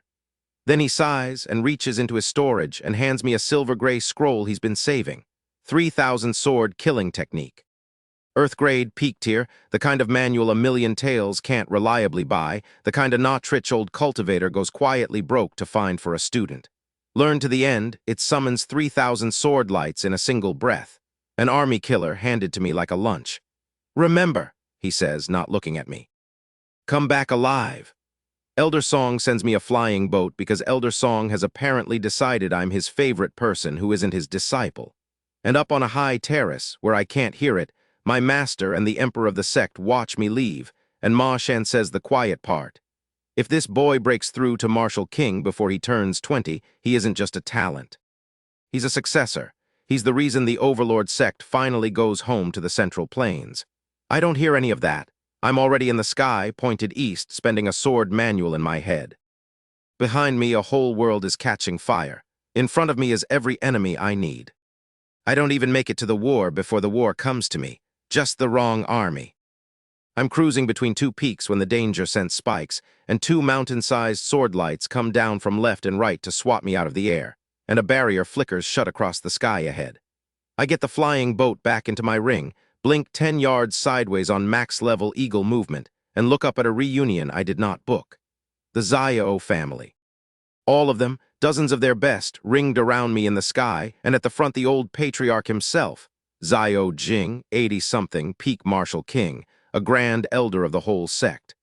Beside him, his son Dragon Kyanli, another king. And there, glaring like I owe him an organ, Xiao Hao, the grandson whose ancient soul my python ate half of on the arena floor, back on his feet and starving for this. They fed the juniors drugs and secret arts to fake king-level power for a little while. They've picked the one moment my death can't be traced. A war on, chaos everywhere, a body in the wilderness nobody investigates. It's a good plan. It's the kind of plan you build in a locked room over months. So I lie. I killed a Martial Ancestor, I tell them, bored, sword still sheathed. You really think you're the scary part of my week? It's a bluff. It lands anyway. Even the old man hesitates. He saw me take down Golden Lotus with tricks and gunpowder. He tells himself it doesn't count, but the little worm of doubt is in him now, and he does the careful thing. He sends 2 juniors to test me instead of just burying me under everyone at once. Which is exactly the mistake. The first one comes in with a hidden dagger he's very proud of. I've already read it. Golden Lotus sword finger, the fast, ugly little art I peeled off the dead snake, goes through his guard before his clever move finishes, and he drops. First blood, and it's a Xiao. Now they're furious, and furious men crowd forward, and I've got what I wanted. Motion, noise, and Xiao how so desperate to be the one who kills me that he stops thinking. I sag, fake a stumble, show him a soft back. He can't help himself. Ling Jian, go to hell? He lunges, and I stop pretending, grab him, fold the ghost domain, and vanish. When we reappear, I'm 10 yards up, and their family's shining hope is a hostage in my grip with his Meridians sealed. Here's where I learn what kind of man Xiao Jing really is. I offer the trade any sane grandfather takes. Instead, the old man seals a formation across 10 miles of sky, locks us all inside, and tells his own people the truth out loud. The grandson doesn't matter. I matter. Kill me even if it costs the boy. One life against the rise of a family is arithmetic, and he's already done the sum. You sacrifice your own heir, I say, to keep me here. How is one life, he answers, calm as a ledger, worth the fall of a house? Cold, I can respect cold. I just can't let it win. So I stopped being merciful because mercy was never mine to spend, it was his, and he threw it away. I use Xiao Hao as a shield to walk through the ranks nobody will damage, and then I end him, and I turn his own grandfather's calculation into a corpse in my hand. Then I throw that corpse at Dragon Kyanli. You're his father, I call. Grandpa doesn't want him back, do you? He catches his son on reflex, of course he does, that's the whole point, and in the half-second his heart is in his hands instead of the fight, my Chengying is through him. A Martial King, undone by one moment of being a parent. He goes down harder than the boy did. The old man screams for my death and means every syllable, and the pit arithmetic in his eyes goes red, and the whole clan comes at once. I don't meet them. I never meet a mob head-on. That's how you die doing something that looks brave. I run the eagle movement until I'm a dozen ghosts at once, and I harvest from the edges, weakest first, then up Chengying finding throat after throat while their own numbers get in their own way. It costs me. These aren't pigs waiting in line. The strong ones tear chunks out of me on the way down. My soft thorn armor finally shatters after a season of abuse, and by the time the barrier holds only two of us, I'm barely staying in the air. Me and the old man, I land in the dirt because I have to. My true Kai is a candle stub. Xiao Jing walks toward me step by patient step, savoring it, decades of hate finally about to be paid, telling me all the ways he's going to take me apart. He doesn't notice the little light in my eyes that isn't despair. I open the system. I've killed a lot of expensive people in the last hour, and expensive people pay well. Over 1 million cultivation experience sitting there. I pour 800,000 of it into the Vajra skill, 8th revolution, just like that, and the thing about leveling a body art is that it doesn't just make you stronger, it floods you new. Half my wounds close, my energy comes roaring back. One breath I'm a dying boy in the dirt, the next I'm standing up grinning and the old man's face finally cracks. Even the best pills can't do that, he whispers. What are you? Your turn. He's a peak martial king. In a fair contest across a realm gap, he wins. But he's also 80 and fists fear the young, and a body that old is a body that breaks. I get a hand on his arm and I don't let go, and I put the Vajra fist into his chest again and again, eating his palm strikes on my new iron hide and giving them back with interest, until the last punch finds his heart and the deadliest old man in the Xiao family stops being a problem for anyone ever. The system chimes. Slay 10 martial kings, 5 of 10. The 10-mile barrier dies with him. Sunlight pours back in over a mountainside of Xiao family dead, and I lie down in the middle of it and laugh at the sky because I still somehow won. Then I go through the bodies for money and find nothing. Not one tale. The pettiest possible ending, they came to murder me and didn't even bring a purse, planning to be home for supper. Paupers to the last. I do find one thing worth having, tucked in the dead grandson's collar, a hand-copied manual of the flame dragon armor, the Xiao family's own defense art, the exact thing I've been missing since my soft thorn shattered. I learn it on the spot, 25 levels in one sitting. Their secret becomes my new skin, and there's nobody left in the clan to complain about it. 2 days of healing on a mountainside, and I point the flying boat east again with a promise filed next to the others. The day I come home, whatever's left of the Xiao family comes down. But that's for later. Right now I've got a war to get to, and I'm only halfway to 10.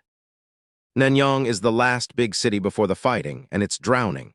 2 million people crammed into a city built for a few 100,000. Refugees carrying their whole lives on their backs, and behind their eyes that flat, scraped-out look people get when the future has been cancelled. I've spent this life rich. I've never been hungry a day in it. I walk through that gate and I don't have a joke ready because there isn't one. When the kingdom rises, the common people suffer. When it falls, the common people suffer. That's the whole deal, and nobody ever asked them. I keep my head down and I keep walking, and I let it harden something in me instead of soften it, because the men who did this are east of here, and I'm going to go find them. The 100 Flowers people brief me at their branch. 700,000 Chu troops on the line, 300,000 Tang, and Chu is losing, because the Tang soldiers are elites soaked in abyss haze, and the Chu army is a patchwork quilt of everyone's leftovers.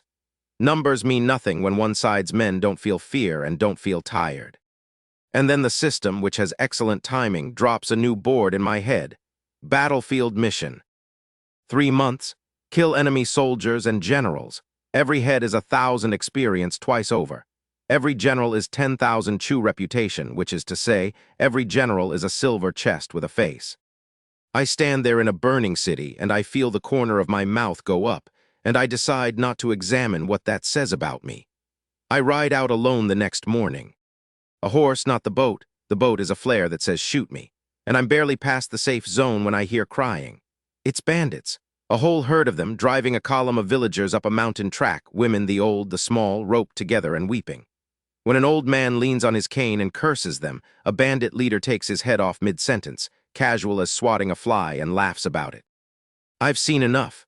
The horse the 100 Flowers gave me has a drop of demon blood in it, and legs the bandits' nags can only dream of.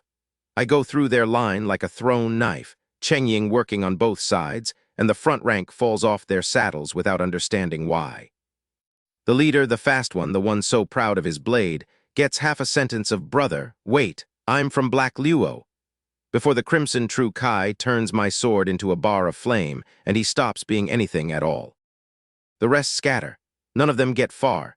The villagers kneel in the mud and call me a living bodhisattva, which is a generous read on a man who came here for the experience points, but I'll take it. I ask where these Black Luo animals nest. A shaking farmer tells me. A stronghold of 1,000 up the mountain, run by one Black Wind axe Guo Kui, the meanest thing for 100 miles. 1,000 of them, their boss a local legend. Perfect, I say. I needed a whetstone. The stronghold's gate is built to hold off 10,000. It holds off me for about 1 second. I walk up under the archers' noses, let an armor-piercing arrow crumble to dust an inch from my eye. The flame dragon armor is a wonderful thing, and announce myself. Ling Jian of the Overlord Sect, here to break the stronghold. Then I put one sword light through the gate, and the whole mountain flinches. They come down at me like a flood, all 1,000, and I open with the 3,000 sword killing technique for the first time in a real crowd. Dozens of blades of light bloom out of empty air and rain down the slope, and the front rank of fearless mountain thugs discovers, all at once, what fearless gets you against something that outranges you. The second leader tries to run and doesn't. The archers volley. My dragon armor drinks it and melts their arrowheads mid-flight. And then the great leader himself comes out of the hall, 3 yards tall after some body-swelling art, twin axes trailing black wind, a giant black python of a martial soul coiling over him. He fakes me with a sound wave move, thinks I'm stunned, brings both axes down on my skull. I've been faking right back. I look up with clear eyes and put the sword through his guard, and while he's reeling, I point at his python soul and tell mine to eat. My 2-headed ghost python has been hungry for a while. 2 mouths open. The black python is gone in a few bites, and Guo Kui, half his soul digesting in my martial soul's belly, is suddenly a very large man with a very ordinary amount of strength. I finish him with the sword. His legend lasts exactly as long as his soul did. 400 bandits dead by the end, the treasury 1,000,000 taels heavier, my python a big step closer to its next stage. I set the whole stronghold on fire on my way out because the carrion reek turns my stomach, and because some places just shouldn't get to keep standing. 400, though, that barely dents the counter. Bandits are small change. It's time to go bother men who wear the enemy's colors. The enemy finds me before I find them, and they're better than the bandits by a wide, ugly margin. 7 of them drop out of the tree line in leather and black robes and grinning ghost masks. Night Watch. The Tang Army's scalpel, one elite pulled from 1,000, trained to scout and murder and vanish. They open with an exploding arrow to my chest, then 3 more in a fan, and they're fast enough that I actually have to work. Here's the thing about a 7-man team that's eaten and slept and killed together for years. They don't fight like 7 people. They fight like one animal with 7 knives. Every time I flash behind one for the kill, 2 others are already there to trade their bodies for his life, and the other 4 are opening me up from the sides. I chase them for 10 exchanges and land nothing. It's genuinely, insultingly good. Cute, I decide. Let's stop being clever. I stop dueling and open the 3,000 sword killing technique wide. 100 blades of light, nowhere to dodge. Their captain does the only thing left, throws himself in front of the others as a wall, and the wall doesn't hold. Then his 6, screaming, charge me all at once to avenge him, which is exactly what I need because 6 men charging in a line is not 7 men covering each other. I take them apart from the flanks, and the last 2 lose their heads still trying to turn the fight around. I go through the captain's pockets and find gold, no, but a map. A Tang camp map, every scout outpost marked. The man delivered me my whole hunting schedule and didn't even know it. So I hunt at night the way I'm built to. When the sun's down, I run the Black Knight sword intent as a cloak. It wraps me in the dark until I'm barely a suggestion of a person, and I walk into a 100-man outpost like I paid rent there. The 2 sentries at the mouth of the valley don't see me until I'm between them, and then Chengying takes both their voices before either can spend one. I move inward through the tents, and I do it quietly, one at a time, the corners and the loners first, and half the outpost is dead before anyone wakes to the fact that they are being erased. When they finally do wake, when the shout finally goes up, "Who are you? How dare you? I'll fight you," I stop being quiet. Dead. Dead. Dead, almost nobody survives a single stroke. The ones who mob up together get the sword storm instead. By dawn, the valley is corpses and beast tracks, and I'm already gone to the next mark on the map. Then the next. A blind army is a dead army, and I'm making the Tang left flank blind one outpost at a time. Which is how I meet Gao Jian. He's the left vanguard general, a martial king, a Guo clan man, half a year in the army and dying to make a name. All his scouts have vanished overnight and he can't figure out who, and he's sitting alone in his command tent stewing about his ruined plans when his king's intuition prickles, and he reaches for his saber a heartbeat too late. My sword light comes through the tent wall first. He's fast enough to live past the opening. He's a king, not a fool, and for a moment he thinks about recruiting me, this terrifying young talent, riches and glory, come work for me. Cute. I ask him if he can really forgive the hundreds of scouts I killed, and I watch him do the math and go pale, because those were his scouts, and this is the man who did it, and there's no version of this where I take his coin. So I show him. Full 3,000 sword killing, martial soul roaring behind it, and his guards are gone and he's fleeing, and I fold the ghost domain and I'm behind him. Then the ghost transformation, the eagle art wound to its limit, puts me at his side in the sky where his big earthblade can't find me, and Cheng Ying takes his head clean off his shoulders while he's still airborne. Ding! Martial King General slain. 10 kings, 6 of 10. The whole camp surges up screaming, arrows blackening the air, and I just let the dark take me and step out of it. 6 of 10. The night's still young, and I've got a lot of tents left to visit. Killing Gao Jian buys me 2 enemies I didn't know I had. His clan brother, Gao Lei, happens to be one of the 3 commanders running this whole invasion. A real one, 10 great generals of Tang, and he wants my head on a schedule.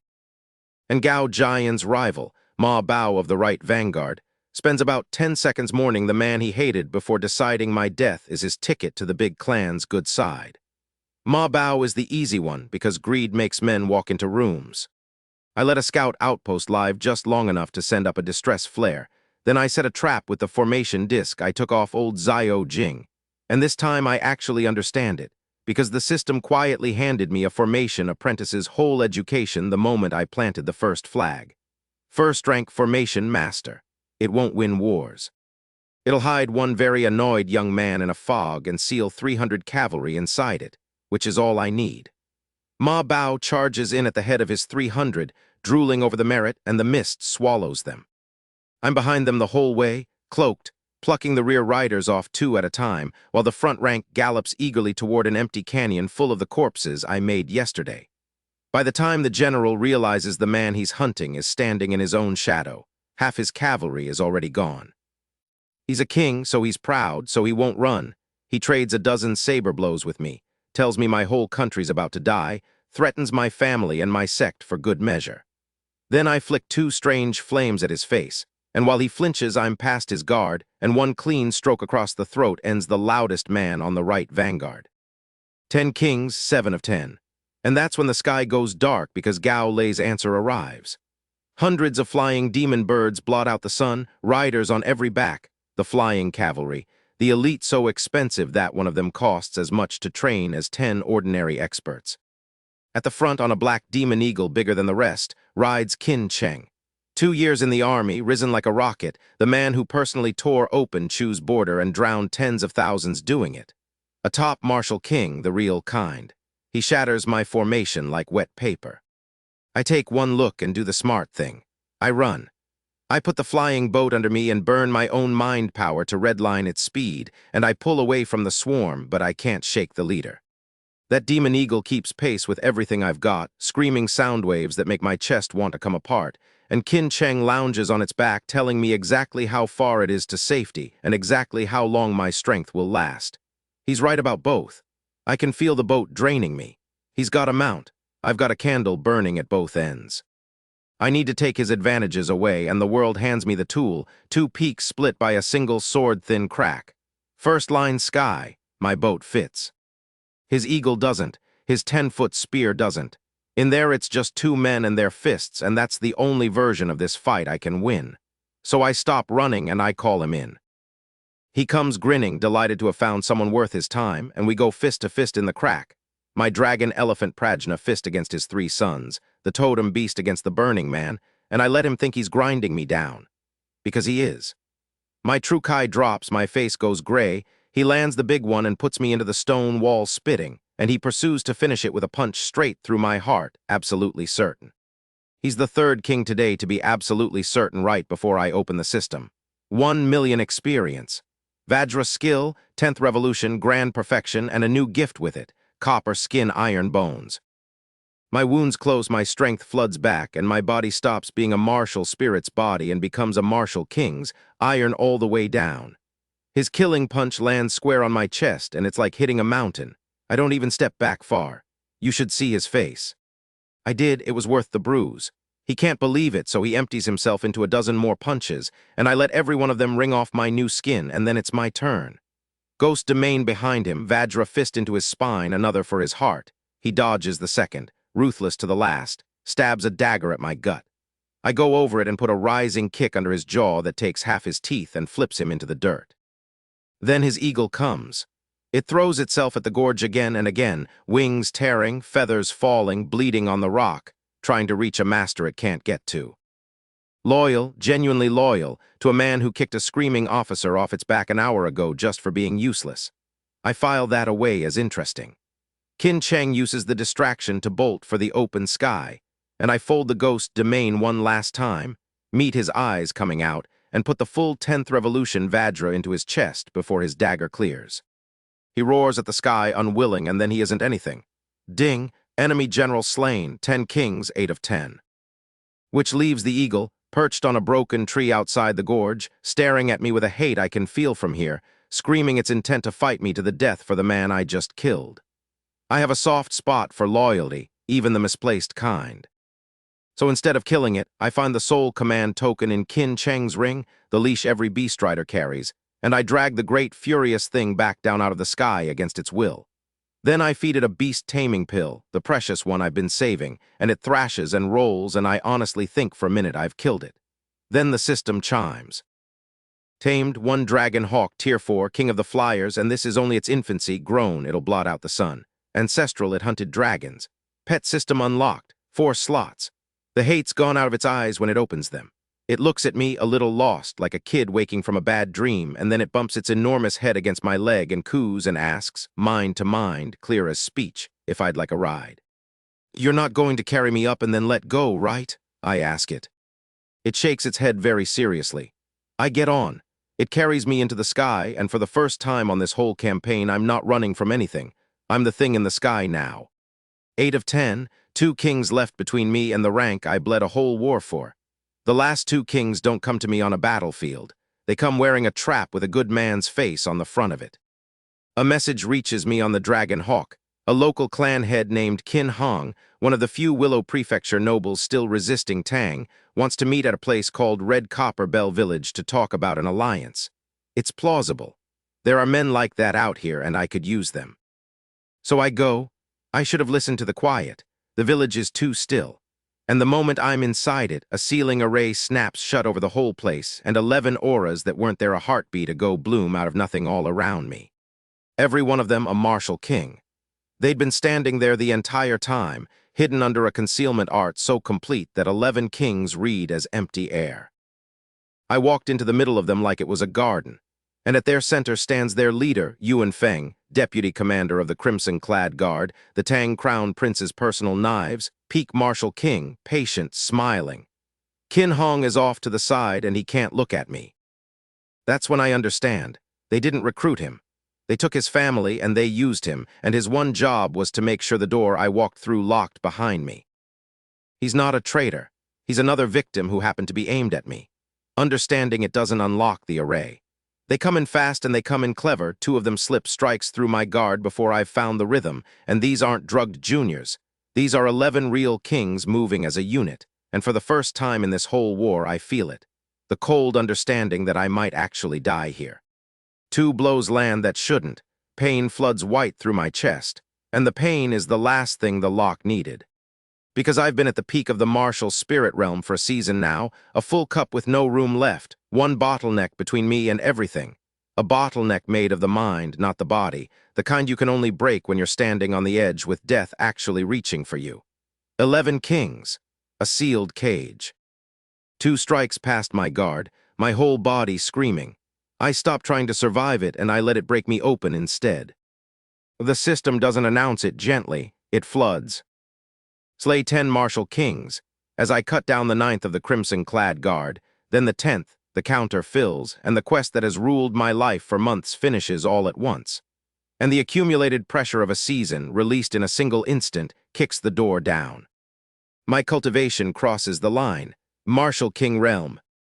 The cage that was killing me a breath ago becomes a room full of men who are suddenly, badly outmatched.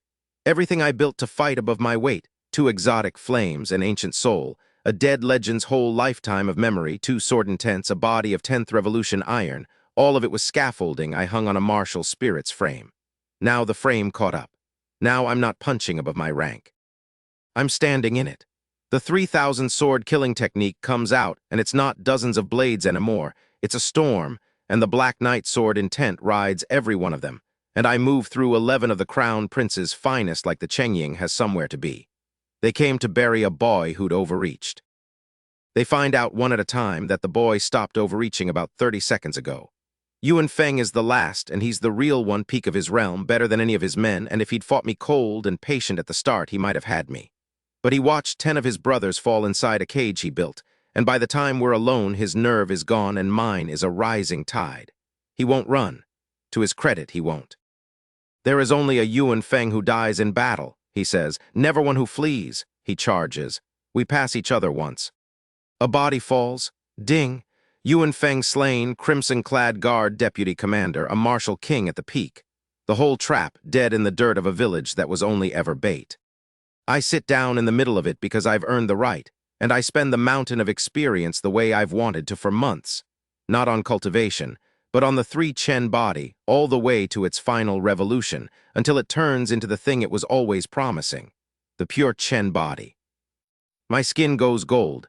Standing in sunlight, I stop having a bottom to my strength.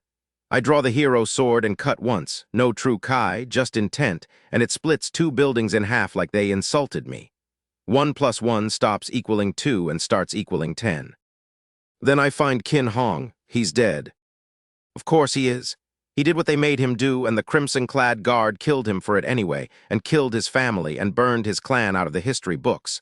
The whole reason they had him was to spend him, and they spent him.